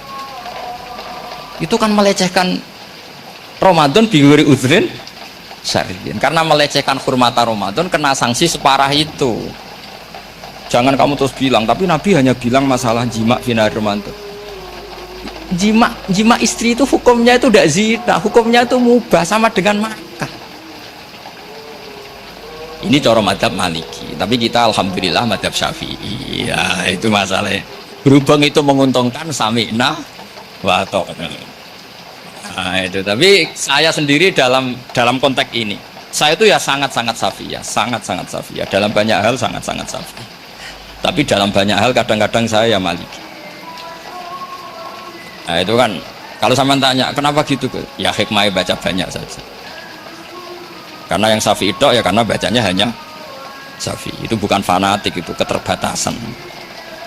Itu beda, ada apa itu namanya tidak fanatik, itu keterbatasan. Itu beda sekali. Jadi kita harus ngaji yang banyak. Saya termasuk utang ya sama Imam Syafi'i itu baca kitab Ar-Risalah. Itu kitab yang kadang satu ulama baca sampai 500 kali. Yaitu Imam Syafi'i itu dalam kitab Risalah itu begini, ini termasuk ulumul Quran yang paling penting. Muqaddimahnya begini. Wan nasu sinfani min awalil amri. Wan nasu sinfani. Ketika Rasulullah datang membawa Quran itu manusia hanya ada dua. Al kuffar sing dari jenis ahli kitab dan kuffar dari jenis yang tidak ahli. Bahkan tidak ada orang Islam zaman itu. Pertama Nabi jadi Nabi itu adakah pendengar yang Muslim? Kan tidak ada. Semuanya ahli kitab. Makanya susah kalau Quran kamu analisis korbannya orang Islam tuh, kata Ibnu Umar tuh lucu. Dulu tuh mukhatabnya tuh orang kafir, jelas kuliah ayyuhal kafir. Ya ayuhan nasu ubudu rabbakum alladzi khalaqakum. Jelas orang kafir. Karena orang Islam nggak mungkin dikhatabi ubudu rabbakum. Makanya Imam Suyuti kalau nafsir itu ngeper ubudu rabbakum wahiduhu. Tapi kalau mukhatabnya orang Islam dawimu alal ibadah atau dawimu alat tauhid. Karena dia tahu kalau mukhatabnya orang kafir ubudu ya masih wahidu. Kalau sudah Islam kok dikhitabi ubudu mudawamah alal ibadah. Itu saking alimnya Imam Suyuti. Ini saya teruskan. Kalau mukhatabnya itu orang kafir ahli kitab, itu kemungkinannya ya dua cara mereaksi Quran. Yaitu disebut lam yakunil ladzina kafaru min ahlil kitabi wal musyrikina munfakina hatta ta'tiyahumul. Jadi lam yakunil ladzina kafaru, jelas kafaru itu umum. Kemudian ditafsir kafaru itu ada yang min ahlil kitabi. Berarti kafaru yang jenis Yahudi Nas. Ada kafaru yang min ahlil kitabi wal musyrikin. Kafaru yang jenis musyrikin, yaitu kafir Mekah. Karena cara kaidah nahwu al-atfu yaqtadi taghayyur, kalau ada ataf pasti konteksnya beda. Ja'a Zaidun wa Amrun, berarti Zaid ada Amar, Amar ya tidak bakar, karena Ja'a Zaidun wa Amrun wa Bakrun. Pasti orang ini berbeda. Tidak boleh orang yang sama kamu pakai ataf. Ini sudah clear ya ini. Kemudian cara pandang mereka ya beda. Ketika Rasulullah mengajak tauhid, itu ahli kitab tidak masalah. Memang harusnya Tuhan itu satu. Tidak masalah bagi ahli kitab. Problem bagi ahli kitab adalah Muhammad itu nabi. Itu kita nggak suka. Kalau Tuhan satu oke, tapi kalau Muhammad nabi tidak oke. Kita bisa jadi nabi, kata mereka, karena mereka merasa nasabnya sampai Ibrahim. Sementara zaman itu mereka sanksi Muhammad itu nasabnya kondi, gak jelas. Ini penting kalau aturakan. Sehingga dalam konteks ini Allah menjawab ahli kitab dulu. Ini itu disebut Muhammad itu nasabnya jelas. Ini itu fihi ayatum bayinatum maqamu Ibrahim. Ini saya dengarin. Ibrahim itu jelas pernah ke Mekah. Bukti Ibrahim pernah ke Mekah adalah jejak kaki Ibrahim di makam apa? Makam mereka artinya buatan kuburan, buatan jejak kaki Ibrahim ketika bangun Ka'bah. Fihi ayatum bayinatum maqamu Ibrahim. Kalau Ibrahim pernah di Mekah artinya beliau pernah nikah di Mekah. Paling tidak punya dzurriyyah di Mekah. Jadi Ismail dibawa ke Mekah. Jelas ayatnya wa idh yarfa'u Ibrahimul qawaida minal baiti wa Ismail. Ini dengar ini. Sebab itu saking alimnya berjanji itu beliau tahu betul masalah utama Rasulullah Muhammad adalah disangsikan nasabnya. Sebab itu kitab berjanji pertama cerita. Setelah dia alhamdulillah macam-macam awal manab tadi saat terus dia bilang wa ba'du fa'aqul huwa Muhammad bin Abdullah bin Abdul Muttalib. Saat terus ya wabah itu wa Muhammad bin Abdullah bin Abdul Muttalib wasmu Syaibatul Hamdi Humidat Khisaluhus Saniyah. Saat terus Ibnu Qusayn, saat terus Sumiyah bi Qusayn litaqasi fi biladi Qudu'atal Qasiyah. Karena dia tahu yang masalah bagi Rasulullah itu adalah masalah nasab bagi mereka loh, bagi mereka yang kafir. Terus beliau ngendikan ditutup wa adnanu bila raibin inda dzawil ulumin nasabiyah ila dzabihi Ismail nisbatuhu wah jelas saya Adnan itu pasti puter cucu-cucunya Nabi Ismail. Karena orang Yahudi yang disoal Muhammad itu, kamu itu siapa? Kok tahu-tahu Nabi? Kamu orang Arab itu tidak pernah ada Nabi. Yang Nabi itu normalnya orang Israel, yaitu turunan Yahudi, karena Yahuda bin Yakub bin Ishak bin Ibrahim. Akhirnya Allah membuktikan fihi ayatum bayyinatum maqami. Bukti kalau Ibrahim pernah di Mekah adalah jejak kakinya di Mekah, itu dekat Ka'bah.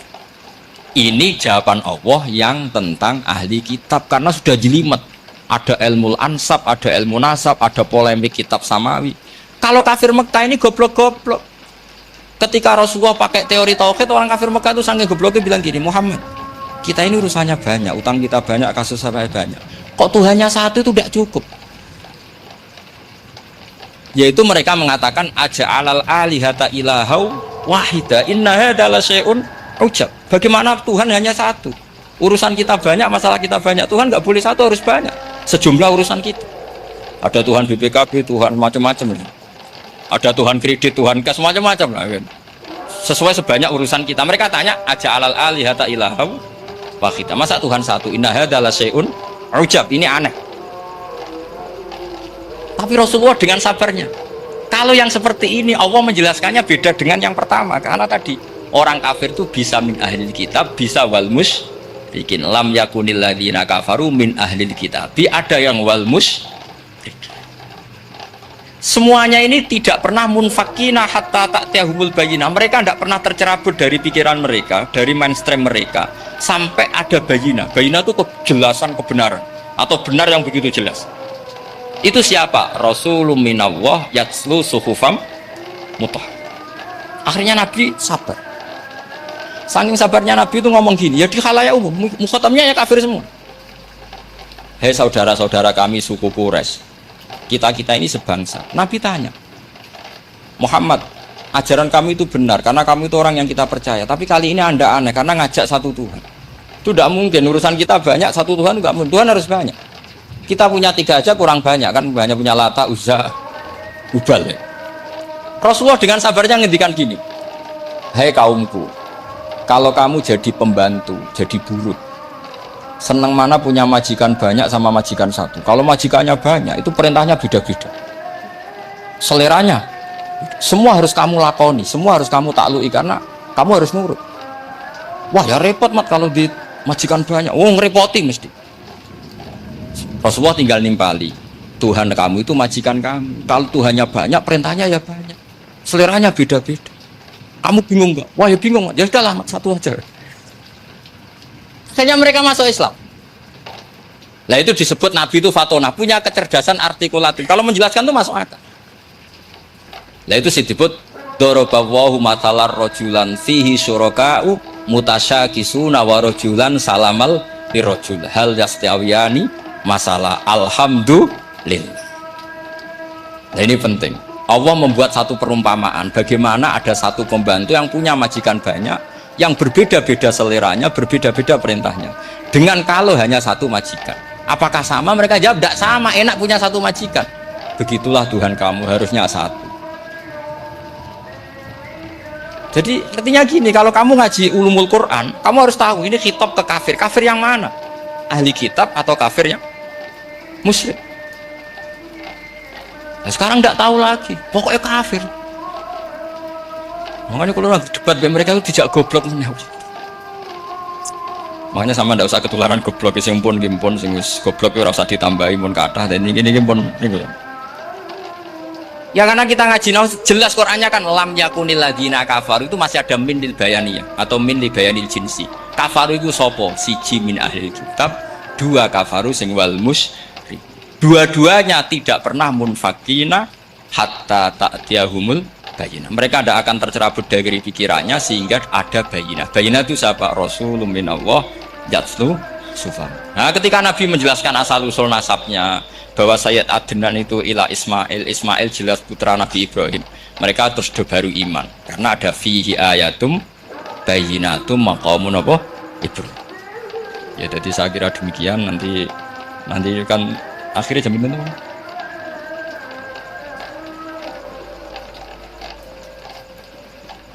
Oh, niki jam pinten istiwa? Nggih, terus saya pikir niku nggih.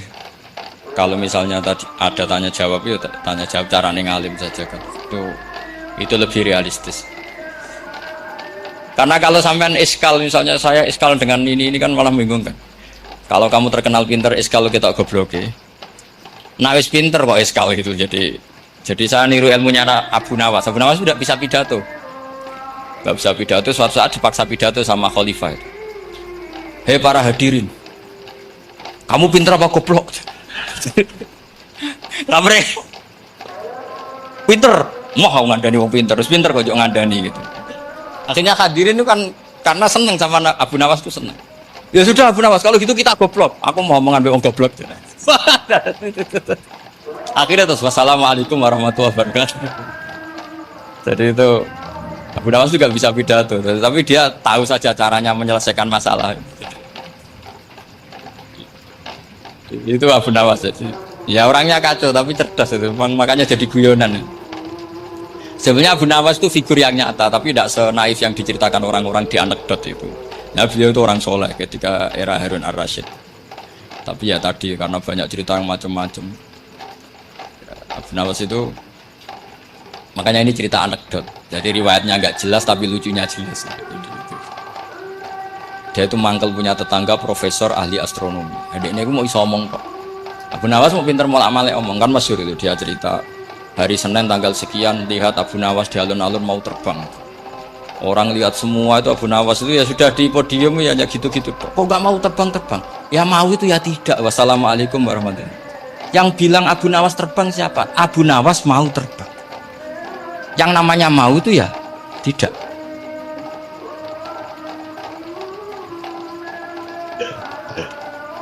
Pernah dia itu lomba sama Harun ar-Rasyid.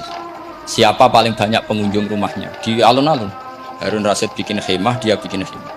Tentu cerita ini bohong, yakini ini bohong. Memangnya bohong tenang. Makanya ini anekdot hanya guyonan.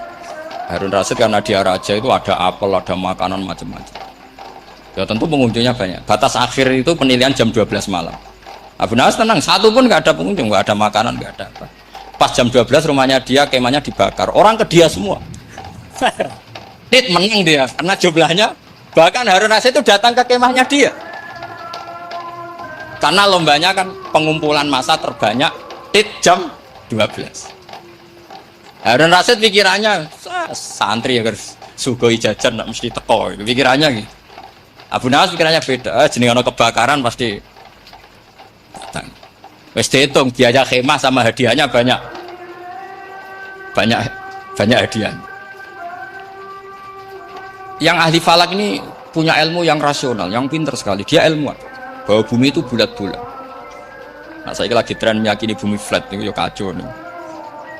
Gara-gara penjelasan sing sepihak. Ini wong nganggur. Lah wong ilmuwan kok sentimennya perkara wedi duit. Enggak boleh ilmuwan menyebut sentimen apa? Uang. Akhir bumi itu bulat-bulat. Jadi kalau Anda jalan ke timur terus nanti ke titik yang sama. Abu Nawas paham karena dia memang enggak ahli sains gitu. Suatu saat si profesor ini kemalingan, malingnya melayu ngetan. Minta tolong sama Abu Nawas, kejarlah maling itu. Kemana? Ke timur. Dia ngejar ke barat. Ditanya sama profesor, saya udah bilang larinya maling itu ke timur, kalau ngejar ke barat nanti ketemu di titik yang sama. Akhirnya profesornya ngerti, oh ngenyek tuh, ya kira itu. Jadi, nah khawatir saya nanti kalau santri-santri tidak pinter ilmu, terus pilihannya ilmu kayak Abu Nawas, jalan pintas tadi. Karena belajar falak jelimet, belajar faraid apa? Jelimet ada aul, ada roh, terus semua ada masalah yang ruwet-ruwet terus. Akhirnya mau olah bicara. Ini musibah inna lillahi wa inna ilaihi raji'un. Itu tidak boleh. Quran tidak mengajarkan itu. Quran tetap mengajarkan ilmu meskipun ada nilai seninya. Ya tadi nilai seni tadi misalnya Allah mencontohkan darabawu masalah rojulan fihi syuraka. Terus kedua uniknya Quran itu begini. Setelah dipikir itu nyata-nyata lebih detail. Misalnya begini.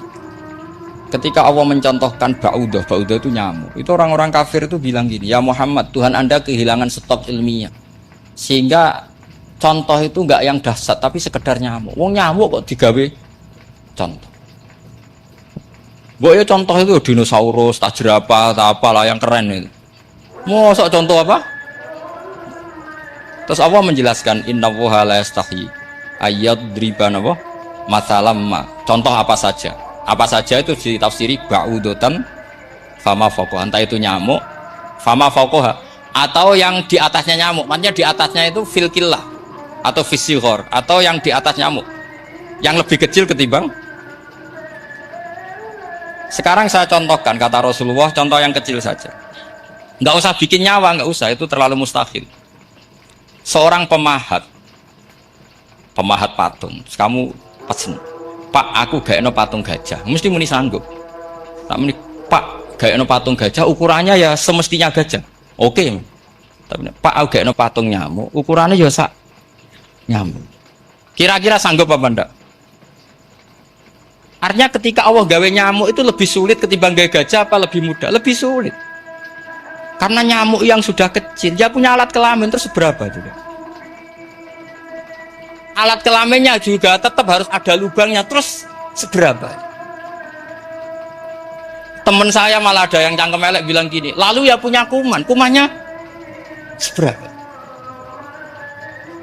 Nah ini pentingnya ngaji akal. Kamu jangan hanya bilang, wow dinosaurus, jerapah, seru nyamuk. Nah karena orang sudah ada itibar dengan nyamuk, didatangkanlah nyamuk banyak. Sebenarnya nyamuk banyak itu mergo mangkel, gak diperhatikan itu. Terus. Lah ini saya tahadus binemat, istri saya itu sering protes. Istri saya kalau manggil saya Gus karena orang Jawa Timur. Itu sama-sama jagongan itu, saya itu tidak pati sering digigit nyamuk. Ya digigit tidak sesering sampean, itu jelas. Terus saya tanya, Gus punya doa apa? Kenapa tidak pati begitu digigit nyamuk? Saya bilang karena saya sudah tahu hikmahnya nyamuk. Jadi harusnya dia sudah tidak nyerang saya, kata saya itu. Makanya ini ijazah, agak mandi salah sampean gitu. Karena tadi logika yang terbangun gitu. Kalau Allah bikin gajah, melubangi belalai gajah itu masih masuk akal. Bahkan saat kita bikin patung masih bisa. Tapi kan tadi nyamuk itu sudah kecil, harus punya usus, harus punya alat kelamin, harus punya telur. Telurnya juga detail lagi. Ini disebut innallaha la yastahi ayyadriba matsalam ba'udah. Sehingga ba'udah di mata ahli tafsir, di mata ulama ini contoh yang luar biasa. Tapi di mata orang-orang yang nggak seneng mikir, kok terima nyamuk itu. Makanya saya minta kangkang di sini bisa makan itu harus syukur. Makan itu luar biasa. Saya tuh sering nyontohkan di Jogja. Saya punya temen sakit. Kalau nggak ada obat dari Belanda itu mati. Kalau ini nggak dapat obat bagus dari Belanda atau dari Jerman itu meninggal. Berapa bulan lagi matinya? 3 bulan. Kalau nggak sampai dapat obat mati 3 bulan. Oh masih mandi obat yang di Jogja. Apa itu makan atau minum? Kalau orang tidak minum tidak sampai 3 bulan sudah mati. Boy orang itu mikir seperti itu. Tapi kita ini kalau obat dari Jerman, dari Belanda itu hebat. Kalau enggak kita mati sebulan lagi, 3 bulan lagi. Allah bikin obat pada kita tiap hari, yaitu kita bisa makan, bisa minum. Itu kalau sekali nggak makan 5 hari bisa mati sampai. Tapi kita karena ngakan itu hal yang biasa, nak radu duit iso utang, sudah kebiasa. Ini kalau ulama masalah besar. Punya otak seburuk itu masalah besar bagi ulama. Sehingga Allah tidak malu ketika ngendikan kulu wasrobu, tidak malu karena makan ini urgen, sangat penting. Dan Allah tidak malu meskipun Quran itu temanya kelas tinggi, biasa Allah mengatakan jong kowe kulu minta ibadi marusang nakum, kamu makan. Karena minum obat itu kebutuhan kita ketika sakit. Tapi kalau makan adalah kebutuhan kita sihatan wasukman, saat sakit maupun saat sehat. Nah, kalau Anda dengan kualitas ini, ketika Allah membicarakan makanan itu Anda akan respect sama Allah karena memang ini urgen gitu.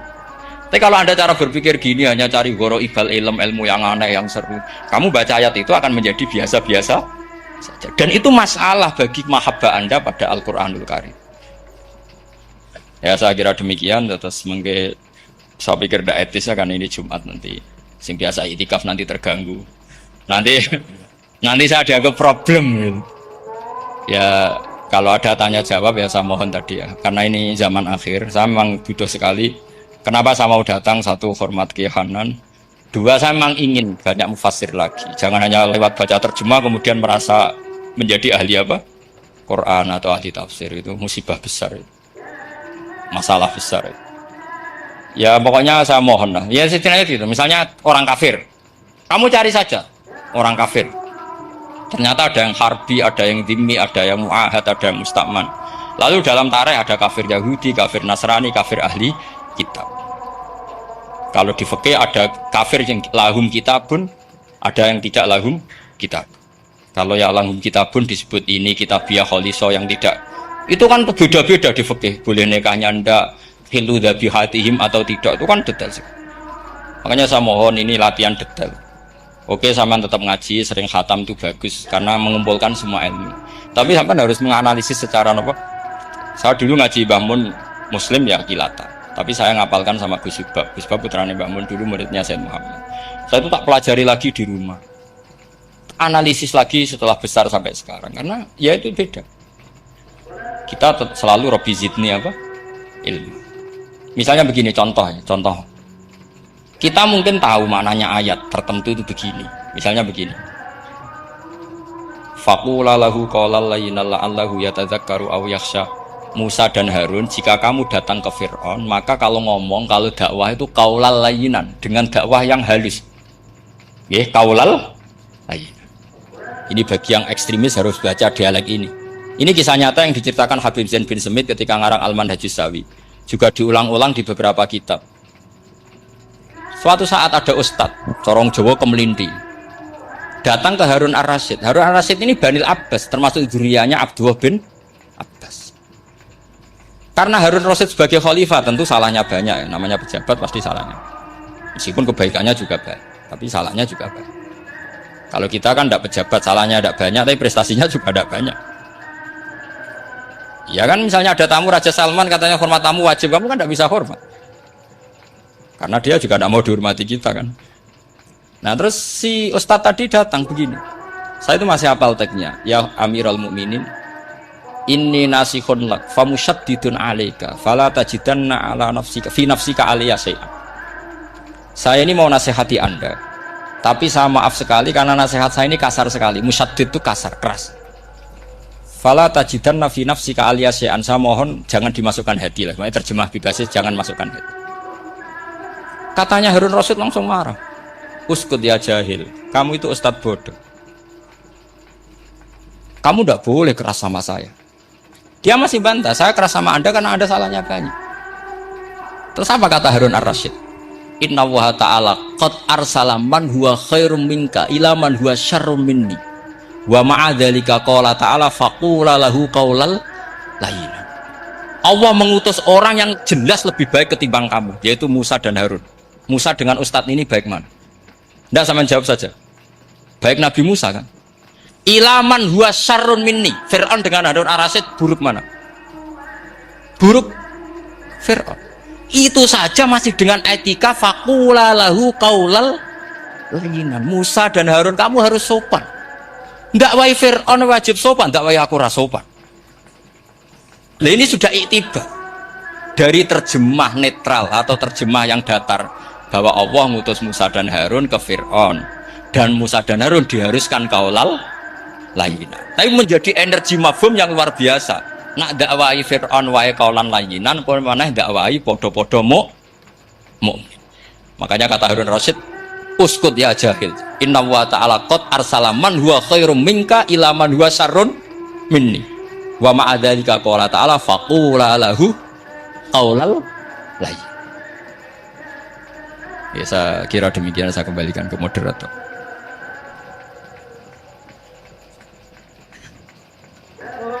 Ya setengah jam Jumat. Jumat tapi setengah jam apa nih? Alhamdulillah penyampaian materi dari beliau telah selesai. Sangat menarik, gamblang dan sangat jelas sekali, sehingga mungkin tidak butuh untuk kesimpulan dari moderator. Jadi dialog ada waktu 30 menit. 30 menit kami buka 2 pertanyaan dulu mungkin.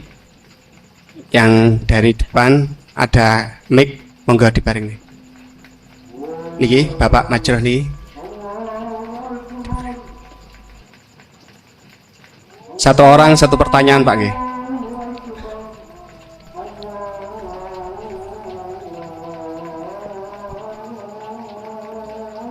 Terima kasih waktunya kepada Yai Ahmad Bahauddin Nur Salim. Saya mau bertanya mengenai tadi yang disampaikan bahwa setiap umumul Quran pasti ada mukhasisnya. Ketika dilihat zaman sekarang ada kelompok liberal yang mencoba untuk mengamandemen Al-Quran dengan tidak mengkaitkan konteks zaman dulu, malah mengkaitkan dengan konteks zaman sekarang. Ambil contoh dalam permasalahan ibadah haji, mereka ingin merubah haji wukufnya nggak cuma di bulan Dzulhijjah tetapi di bulan Syawal pun juga boleh. Jadi sudut pandang panjenengan gimana masalah apakah memang bisa keuniversalan Al-Quran itu pada zaman sekarang dibuat sesuai konteks sekarang? Itu saja. Sampun? Oke. Nggih. Penanya kedua, monggo.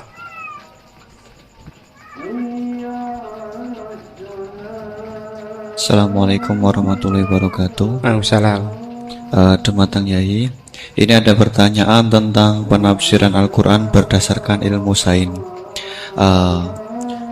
Untuk abad sekarang kita mengenal teori ledakan besar yang sudah sangat populer. Namun walau demikian ilmu ini masih dalam bentuk zon yang hakikatnya kita belum tahu dan belum yakin secara pasti. Namun teori ledakan besar ini kemudian disinkronkan dengan Al-Quran dengan penafsirannya bahwa ternyata di dalam Al-Quran itu sudah ada teori ledakan besar. Pertanyaan saya begini, menimbang ilmu teori ledakan besar ini adalah ilmu dzon, ini masih memungkinkan ilmu ini salah, sehingganya penafsiran terhadap Al-Quran ini menimbulkan kekhawatiran, yakni kalau ilmu ini sebenarnya salah kemudian disinkronkan dengan Al-Quran, nanti ada penyalahan dalam penafsiran. Namun sisi lain terdapat kebaikan, yakni ada banyak orang bicara bahwa Al-Quran turun sekian ratus tahun lalu ternyata di dalamnya memuat teori ledakan besar yang baru muncul abad modern ini. Dari penjelasan ini pripun monggo Yai tentang penafsiran berdasarkan ilmu yang masih dzon, yang belum hakikatan seperti ini, monggo. Oke. Sing pertama Pak Ulil, yang kedua Pak Anwar. Itu sudah sama-sama keren Pak ya. Nggih. Pak mahasiswa. Pak Ulil apa Ulil? Ulil. Pak Ulil. Ulil apa? Ulil Absor. Sudah Ulil Absor, sudah benar ya. Itu ayat sudah benar. Nggih. Kedua Anwar ya? Kedua Pak Anwar. Sudah gitu dulu. Cekap dua dulu. Sing pertama mungkin nek jenengan niki pertanyaan yang pertama, apakah keumuman Al-Quran bisa ditaksis sesuai konteks sekarang? Konteks sekarang kekinian niki. Niku pertanyaan yang pertama. Pertanyaan yang kedua, kejadian sains yang sesuai dengan sains, ilmu sains niku apa bisa juga dibenarkan ditafsirkan ke Al-Quran? Mengingat ilmuwan-ilmuwan sains sekarang mengatakan bahwa Al-Quran itu banyak yang sesuai dengan sains akhir-akhir ini. Nah, seperti ledakan besar niku kalau diarahkan ke Al-Quran, apa memang sains itu sebenar-benarnya persis dengan Al-Quran atau masih ada kemungkinan nggak sama? Hafal Quran tuh. Buatan apa belum? Tapi hafal juz 30. Nggak betul. Enggak. Ya. Iya. Ini rileks saja ya. Memang saya ulang lagi. Memang syaratnya itu hafal Quran tadi. Enggak, karena begini, saya berkali-kali berdebat sama orang-orang liberal. Sekarang saya tanya, mereka kan senang sekali ya mengutip ayat la ikraha fiddin, bahwa dalam agama itu tidak perlu pemaksaan. Sebetulnya ayat itu jelas ada terusannya qad tabayyana rusydu minal ghayy. Yang benar tentu begitu jelas. Terpisah betul begitu jelas, yang benar ya benar, yang salah ya salah. Sehingga kita tidak perlu memaksa orang, misalnya 2 ditambah 2 itu 4, terus kamu paksa. Kalau nggak mengatakan 4 tak penjara, itu tidak perlu. Kalau orang waras pas bilang 2 tambah 2 4, 1 tambah 1 2. Kebenaran la ilaha illallah itu seperti itu, kebenaran yang begitu nyata sehingga tidak butuh dipaksa. Jadi sebetulnya la ikraha fiddin itu konteksnya karena kebenaran benar-benar sudah punya eksistensi yang nyata, untuk diakui itu tidak butuh pemaksaan. Orang seluruh Indonesia kan bilang 1 tambah 1 itu 2. Nggak usah diintimidasi, nanti ditangkap Pak Gatot. Ya tidak perlu. Makanya terusannya aja. Lah repotnya sekarang santri-santri kalau pidato khitobiah di pondok-pondok ya diputus kayak orang liberal. La ikraha fiddin. Itu belum wakaf, masih qad tabayyana rusydu minal ghayy. Paham yang saya maksud ya? Sehingga kadang Nabi itu ngendikan secara ekstrim. Misalnya mangqala la ilaha illallah dakhalal jannah. Siapa yang meyakini la ilaha illallah nanti pasti masuk surga. Entah kapan pasti masuk surga. Kalau belum ya antri, tapi pasti lah. Terus Nabi sempat ngendikan, itu hadis sahih, wa in zana wa in saraka, meskipun pernah punya masa lalu, zana itu fi'il madhi, pernah punya masa lalu, pernah zina, pernah maling. Itu sampai 3 kali sahabat protes. Tapi saya berkali-kali ngomong di ngaji di Jogja, di Bojonegoro, di rumah ngomong. Kebenaran yang absolut, kebenaran yang hakiki tidak bisa terganggu oleh perilaku sosial. Bukan masalah seakan-akan hadis ini membolehkan zina, itu tidak mungkin. Inna wa la ya'muru bil fahsya. Allah tidak akan nyuruh hal yang buruk. Tapi saya beri satu logika, satu analogi. Kalau rektor Al-Azhar kamu tanya, 1 tambah 1 berapa Pak Rektor? Pasti bilang 2. Kamu tanya Amrozi ya bilang 2. Kamu tanya Pak Ahok ya bilang 2. Kamu tanya Anies Baswedan ya bilang 2. Tanya Pak Nusron dia jawab 2. Sama, semuanya jawab 2.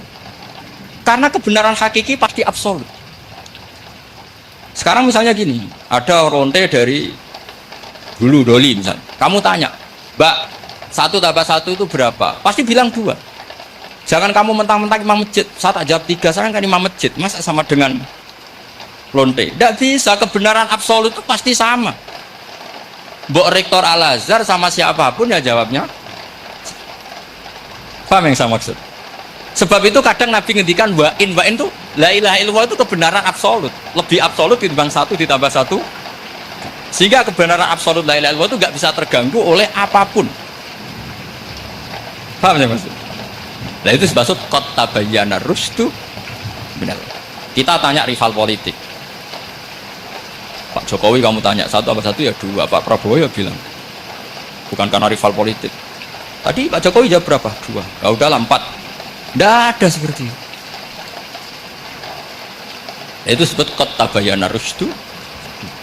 Nah kembali ke ide tadi, ide bahwa wukuf boleh di mana saja, terus boleh tidak syawal, itu udah ide. Sebenarnya sampean mikir saja itu sudah kriminal. Berarti sampean ngapalkan pikiran salah ya. Karena kalau kita diskusikan itu lucu sekali, karena ya itu sudah gini loh kaidah khilaf itu. Saya kasih tahu. Walaysa kullu khilafin jaa mu'tabara illa khilafal ladzi hadzum minan nadhari. Tidak semua khilaf itu dianggap satu khilaf, satu perbedaan pendapat kalau kualitasnya nggak sama-sama mutu. Kalau yang satu nggak mutu itu nggak dianggap khilaf, nggak level. Itu tadi misalnya Imam Ghazali ngendikan begini, qala al-Ghazali gini-gini. Pasti saingannya ya qala Nawawi atau qala Al-Qurtubi atau qala siapa. Jangan qala al-Ghazali terus kamu saingi menurut ustadz dari Solo, dari Jogja. Wah, ya udah level masa Imam Ghazali disaingi. Itu aturannya seperti itu. Ini jelas.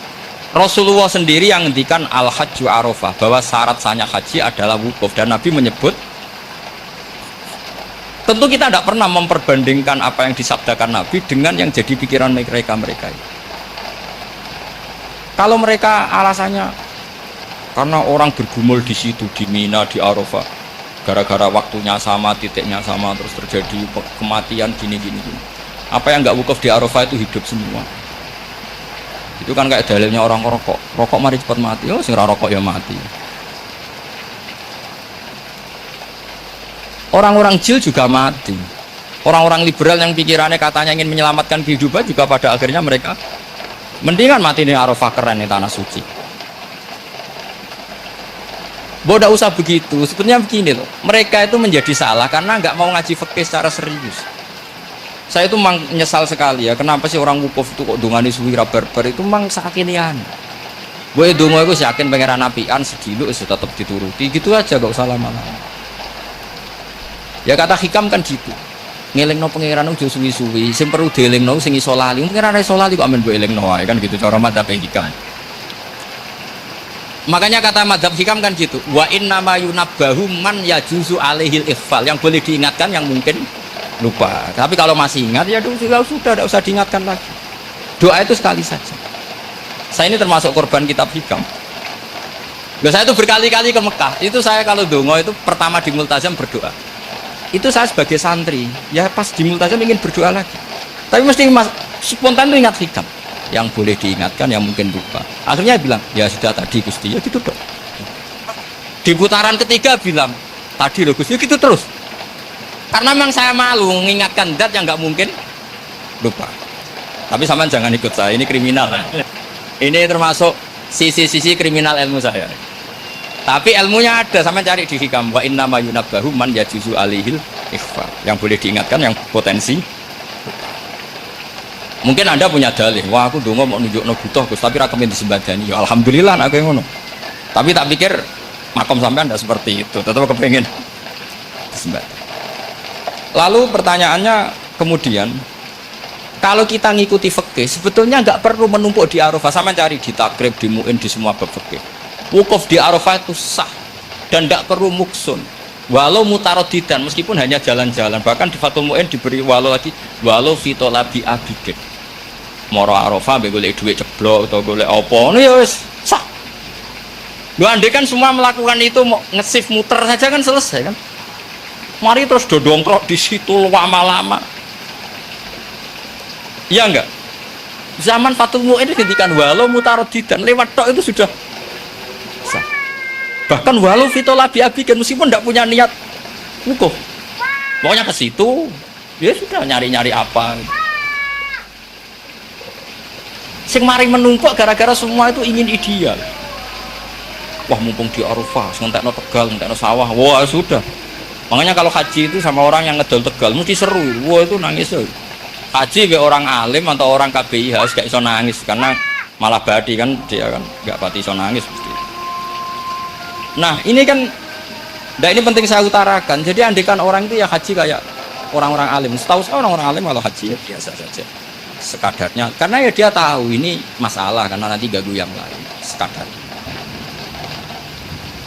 karena kita ini berlebihan akhirnya menumpuk di situ padahal fikih zaman dulu sudah mengatakan walau mutarodidan fitolabi abidin jelas itu takdir masih ingat atau tidak harus ingat kan? Jadi ini kan problem kita lagi-lagi tidak hafal kita tidak menguasai ngotok fikih. Saya dulu sinau Fathul Mu'in, makanya Gus Zofur itu cerita kita ini hidup, Gus Zofur sering cerita ke saya, kita ini hidup berkah. Zaman saya jenengan itu rata-rata teman-teman Fathul Mu'in setengah hafal i'anah. Ya karena kompetitornya ya baik, peminatnya ya baik. Dulu saking senengnya Gus Naji sama ilmu itu beliau pernah ikut Fathul Mu'in era saya. Padahal sudah dari Mekah lah. Saking senengnya ilmu. Jadi kita dulu biasa diskusi dengan Gus Naji, dengan Gus Zofur karena saking senengnya ilmu. Ya itu tadi, karena memang ilmu itu asik. Tapi kita ini belajar fikih itu tidak seperti itu. Kita sudah kayak, ya sudah kayak orang-orang yang nggak mau fikih. Wong nak dongo ning Arafah gini-gini terus, ya hanya gitu-gitu. Tidak mikir kalau ganggu orang lain nih gini juga ini.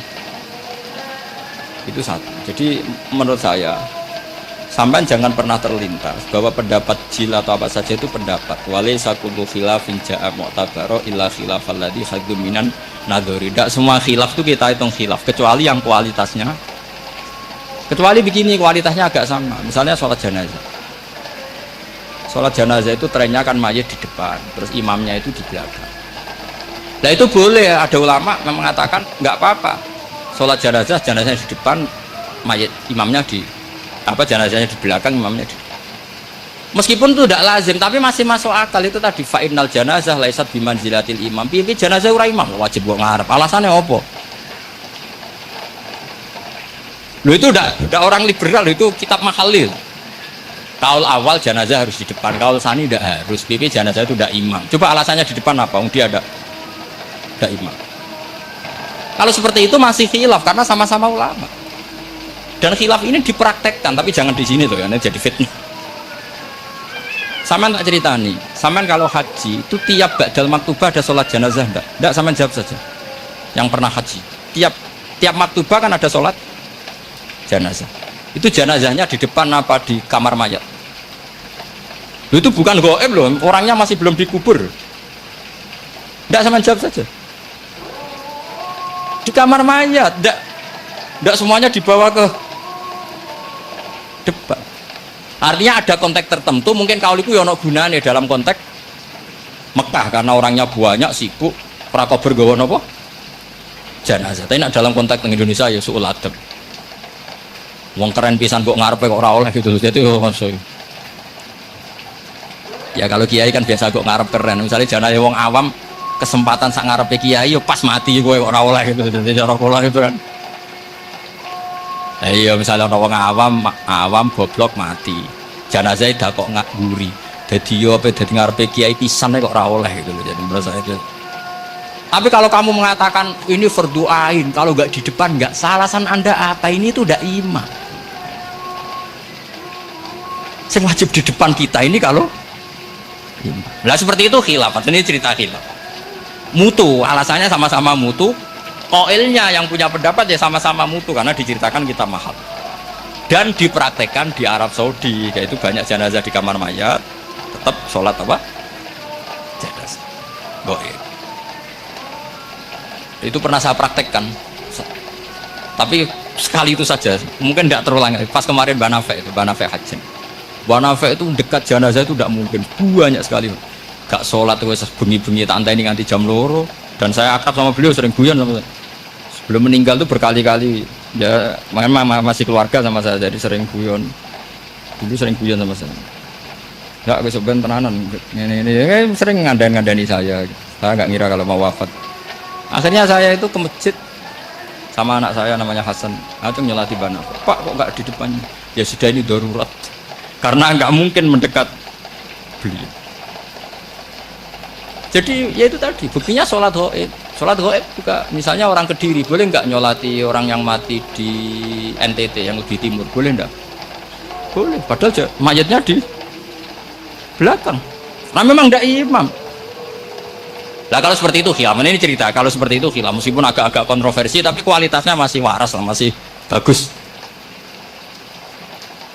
Sampai kalau nggak percaya cari di Mahali di bab jenazah. Kalau mahalnya ada di Qalyubi, tadi jelas saya yakin itu ada. Saya tidak donan yakin ya. Kalau nu mulang, ya mulang terus tidak punya masalah ingatan. Jadi ingat betul kalau takbir itu ada gitu. Jadi saya ingat betul kalau takbir itu ada. Nah terus pertanyaan kedua dari Kang Anwar tadi itu memang problem. Tapi itu bisa diatasi lewat seni menulis. Biasanya kalau seorang penulis, apalagi di Indonesia itu kan gampang sekali. Kalau kata itu bisa bias atau majas, kan bisa dikasih tanda kutip, dikasih tanda apa? Itu memang nyata ya. Saya pernah berdebat berkali-kali. Saya kan satu tim ya dengan Pak Zeni, dia seorang profesor, juga pernah tanya Gus Wafi, putrane Mbah Mun saat di Syria. Zaman itu saya Ramdan Al-Buti masih hidup. Saya itu punya komunitas dokter. Ini cerita nyata ya. Yang dia tanya gini, Pak Bahak, kita ini ahli embriologi. Dan tidak pernah ada ceritanya ada segumpal darah dalam proses embriologi. Yang ada itu sekian zigot yang berhasil nempel di dinding rahim itu nanti yang jadi janin. Jadi kalau kita ngaji ada segumpal darah itu menjadi aneh bagi kita, karena proses itu tidak ada. Ya saya jawab ya enteng saja. Ya kan yang bilang segumpal darah itu kiai, kan tidak Quran. Makanya benar Kang Anwar tadi yang ngomong itu mufasirnya atau kiainya yang nerjemah. Kalau Quran hanya bilang min alakin. Iqra bismi rabbikal ladzi khalaq, khalaqal insana min. Alak itu kan dari kata alaqo ya'liku alaqon, sesuatu yang nempel itu namanya alaqo. Makanya di Alfiyah ada wa ulqotun hasilatun, ulqoh itu sesuatu yang terkait atau yang menempel. Sehingga ya pokoknya kalau alak itu artinya tidak harus segumpal darah, bisa sesuatu yang menempel. Sama cari di kamus, dicari sama dia kamus. Aliko ya'liku menempel. Oh, ya oke Pak, agak masalah. Nah, lalu kalau kita memaksakan itu bukti ilmiahnya Quran, ya resiko juga. Nanti ada penelitian yang berbeda. Makanya kita bisa memanfaatkan tanda kutip. Kalau lafadz itu majas, atau kata itu majas, kalimat itu majas. Atau kita menganalisis secara balaghah min jinsi dzalikat dam. Misalnya begini. Saya kalau sedang benci Anda, saya akan bilang kamu itu membawa WC. Wong tak melete gawa WC ngalor ngidul. Karena di perut kita memang ada kotoran. Berarti kita ini WC yang melaku ngalor ngidul. Oke, itu saat kita benci manusia. Coba sampean lihat di kitab tasawuf. Faqih fatatakabbar wa anta kanafun minal aknam, kan disebut kamu kok sombong kowe iku WC. Tapi nanti kalau kamu ngaji di alam rohani, kamu disebut laqad khalaqnal insana fi ahsani. Artinya bisa saja alakin ini benar-benar maknanya segumpal darah. Tapi dalam konteks manusia, jenis kamu adalah jenis segumpal darah. Bukan dalam proses embriologi mengalami segumpal darah. Kita masih bisa berkelit. Asal kamu ilmunya banyak, hafalaman banyak, tetap bisa berkelit. Problemnya kadang kita tidak punya ilmu. Loh ya, ini kisah nyata. Jadi kemarin entah tanggal berapa saya lupa, itu kan Kemenak datang ke Yai, ke Mbah Mun, ke Gus Yofur. Di antara usul saya seperti itu. Kok terjemah Kemenak, kalau yang terkait sain itu dikasih bahasa yang bias, karena nanti kalau tidak bias, ini nanti ada penelitian kelihatan Quran dianggap loh ya, dianggap salah. Sebenarnya salah yang terjemah. Atau kita yakin sesuai ilmiah, ternyata suatu saat ada penemuan yang berbeda. Kita bisa manfaatkan tadi seni menulis tadi, misalnya tanda kutip atau dipakai kata bias. Ya misalnya begini, contoh paling gampang tadi, misalnya kita bangga misalnya Quran terbukti benar ketika mengatakan baca ala bainahuma barzakha wa hijra mahjura, antara air tawar dan air laut itu ada pemisah. Kita mungkin ya setuju nyari-nyari ayat tentang Big Bang, tentang ledakan yang dahsyat. Tapi apapun itu teori itu bisa iya bisa tidak. Nah itu kita bisa manfaatkan tanda kutip. Atau seni pakai lughat. Saya beri contoh seni lughat begini. Keyakinan santri yang di sini, yang di kewajian sini, makhluk itu yang terkenal kan 3, manusia, jin, terus setan. Sudah kan 3 itu. Keyakinan sampean manusia dengan jin sama apa enggak? Beda kan, katanya beda. Terus jin dengan setan itu beda apa sama? Enggak, sampean jawab. Beda, rata-rata santri fikih bilang beda, karena jin itu bisa mukallaf, bisa sholat, bisa enggak. Kalau setan pasti tidak sholat. Tapi pecinta orang sholat dia, kalau orang sholat datang penggemar dia, mau ganggu gitu. Nah sekarang pertanyaannya gini, lalu ketika para ulama mengatakan jin dan malaikat itu beda, jin dengan setan beda, tapi di Quran itu ada loh ayat fasajadu illa iblis kana minal jinni fafasaqa an amri rabbi. Jelas ayatnya di surat Isra kalau nggak salah tuh, kana minal jin, karena ono sopo iblis iku minal jinni. Padahal tadi Anda yakin iblis dan jin itu tidak sekategori, tapi ayat itu karena minal jin. Caranya gimana? Gampang, sama cari di tafsir Baghawi atau tafsir Ibnu Katsir. Caranya adalah dianalisis secara lughat. Sesuatu yang enggak kelihatan atau yang gelap disebut jannah. Misalnya malam, kata Quran apa? Falamma janna alaihi lailu ra'a kaukaba. Karena malam itu gelap disebut jannah. Orang yang gila karena masturul akli disebut majnun. Karena madatul kalimah sama-sama jinnun. Madatul kalimah kan sama kan? Jim nun musyaddad berarti jim nun. Saya ulang lagi ya. Kalau malam disebut falam majana alaihi lail. Kalau orang masturul akli disebut majnun. Orang dalam kandungan disebut janin. Kullu dzalika yusamma bidzalik li'annahu mastur. Semua dinamakan itu karena mastur, tidak kelihatan. Nah, sekarang sampai tak tanya, iblis itu kelihatan apa enggak? Enggak. Berarti kalau kana ana sapa iblis minal jinni setengah barang sing ora ketok. Kecumanane minal jinni kelompok jin. Nanti kamu masalah dengan kiai Anda meyakini, "Lho jin kok iblis?" Beda. jin itu iso ngaji. Ya gampang saja. Kalau jin yang sakolen ya jin yang bisa Islam bisa kafir. Tapi kalau kata jin yang dalam ilah iblis, karena minal jinni minal masturin. Paham yang saya maksud? Tetap bisa ada solusinya. Makanya ngaji itu jangan hanya Ibnu Katsir. Ibnu Katsir itu beliau hanya menjawab lewat riwayat.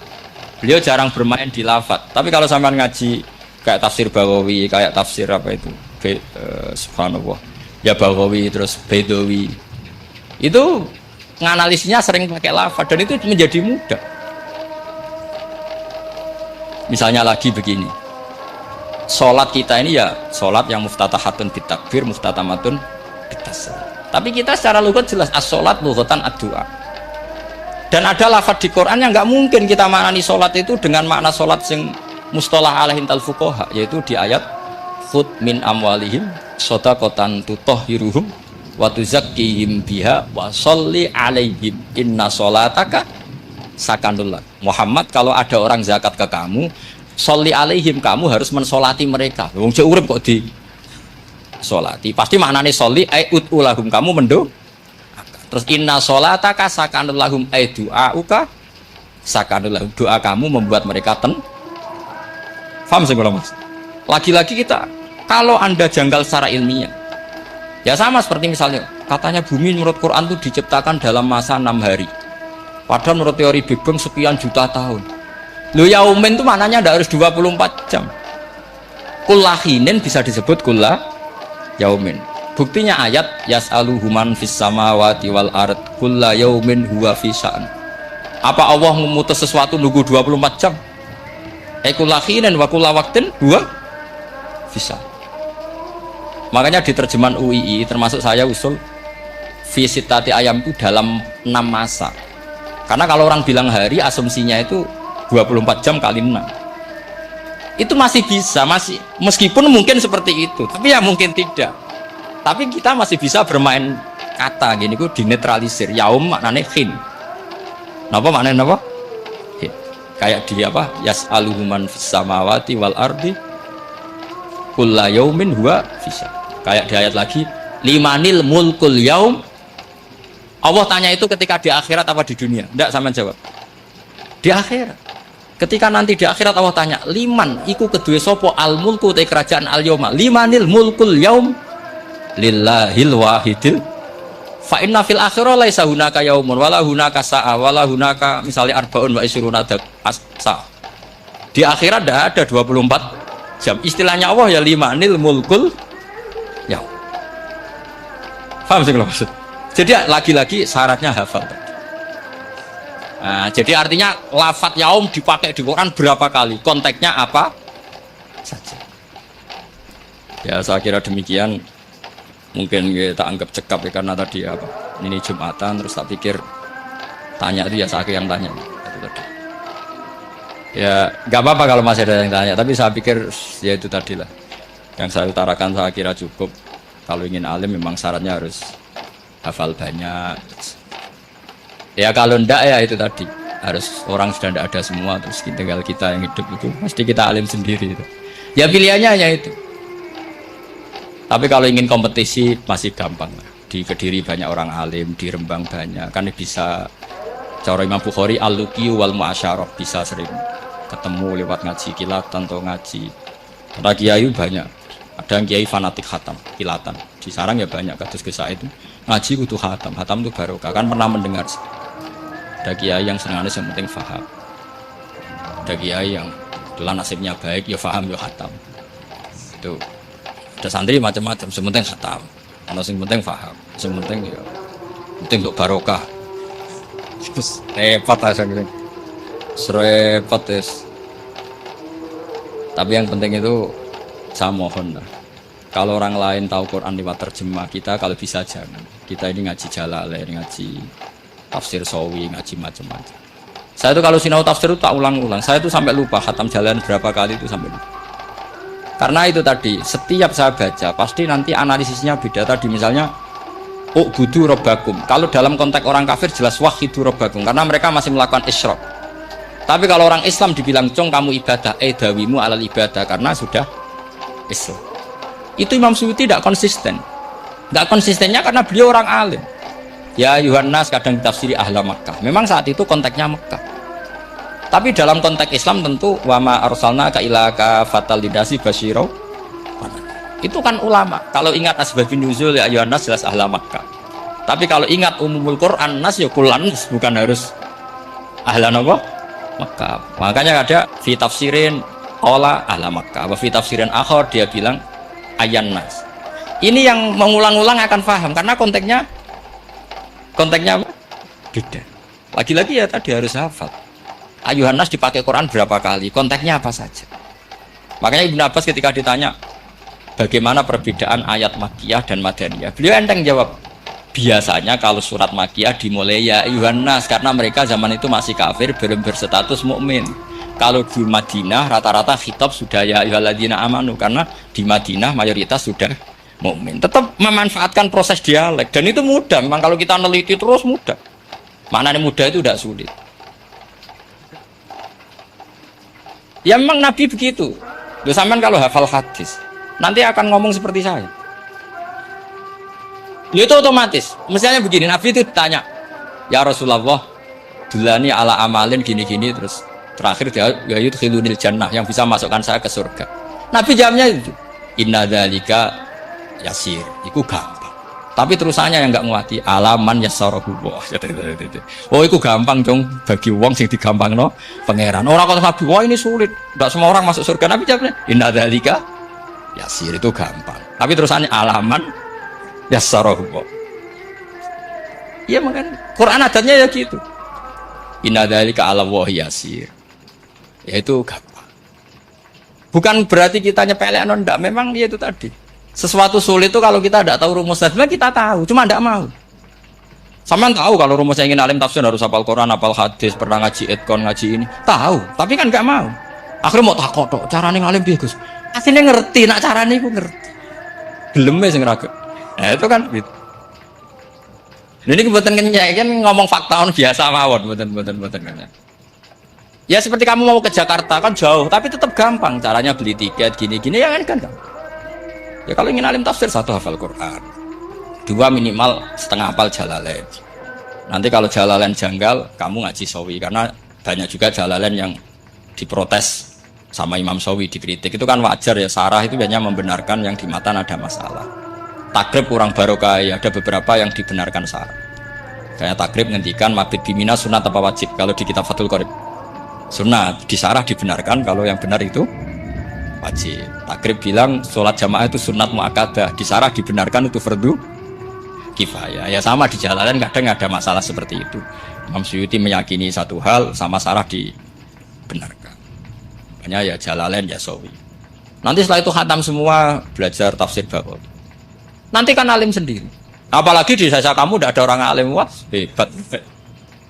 Kak, kamu jangan hidup di sarang, di Lirboyo, di daerah-daerah. Jangan hidup di Kuagen, nyari daerah yang aman. Aman dari kontrol maksudnya.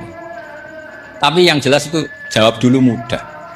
Kalau kamu menjawab sulit, kualat neraka. Lihat bagaimanapun Quran disifati Allah walaqad yassarnal Qur'ana lidzikri fahal mim mudzakir.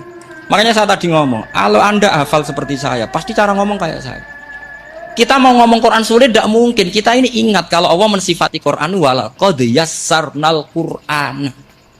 Fakaifa wasafahu wa bil yusri wa anta taqulu bil usri. Bagaimana Allah mengatakan yusrun kemudian Anda mengatakan yusr. Neraka sama bantah pangeran. Atau gini, kalau terpaksa ini sulit Gus, tapi sementara ini pokoknya tambahi gitu lah, nanti ya masih sulit, tapi ya bisa saja tidak sulit. Karena tadi bukti kalau Quran mudah, orang kafir ketika dibacakan yang nangis banyak. Raja Najasyi sebelum Islam dibacakan surat oleh Ja'far bin Abi Thalib nangis. Inna hadza wa manazala ala Musa lamin miskatin wahidah. Ini dengan Taurat pasti dari pintu yang sama, dari nur yang sama. Miskat itu nur. Faham nangis sampai wa idza sami'u. Sami'u itu belum Islam loh ketika itu. Wa idza sami'u ma unzila ila rasuli taro a'yunahum tafidu minad dam'i mimma arafu minal haq lagi yaquluna rabbana aman. Artinya fahimu khina kanu fil kufr. Mereka faham ketika masih karena muyassar, Quran itu muyassar. Fakih fala tafham. Wa anta tata alam kutuba kadza wa kadza wa takhtimu kutuba kadza kadza. Kok ijek kadza. Lah ku entek kadzane. Ini bukan kritik, ini pelurusan. Sampeyan jangan sensitif kok cah wedok yang dikandani sensitif mutung. Ini pelurusan. Jelas Quran disifati walaqad yassarnal qur'ana lidzikri fahal mim muttaqin. Dan itu nyata, saya ulang lagi itu nyata. Sampai yang saya ceritakan di makalah ini ada orang Bedui, ada seorang khotib khutbah fawarabbis sama'i wal ardi innahu lahaqqum misama annakum tantiqun. Arabinya tanya sama Pak Khotib, itu kan artinya kan demi Tuhannya langit dan bumi. Si Arabi tanya Pak Khotib, yang bikin murka Allah itu siapa? Kok sampai Allah terpaksa sumpah? Karena si Arabi tahu orang sampai sumpah itu pasti karena tersinggung. Kalau nggak tersinggung ngapain Anda sumpah? Dalam kehidupan sehari-hari kalau kita sampai sumpah itu karena tersinggung. Kita ditagih orang, misalnya sesuk tak sahur, ditagih lagi bilang kita tak sahur. Nah, serah percaya banget, wallahi sesuk tak sahur. Kalau orang sumpah itu karena tersinggung. Ternyata betul. Sampai cek di Quran. Kalau Allah memulai surat dengan sumpah, pasti terusannya Allah itu duka atau marah karena sumpah itu untuk yang tersinggung. Makanya di Balaghah diterangkan kalau kaidah normal, kondisi normal kamu harus bilang Zaidun qaimun. Kalau mukhatab ada indikasi tidak percaya, kamu bilang inna Zaidan qaimun. Kalau selalu kelihatan tidak percaya, kamu harus bilang wallahi inna Zaidan laqaimun. Ya enggak di ilmu Balaghah. Lah iya itu kan Arabi saja paham. Kamu yang ngaji Jahrul Makno tidak paham kan aneh.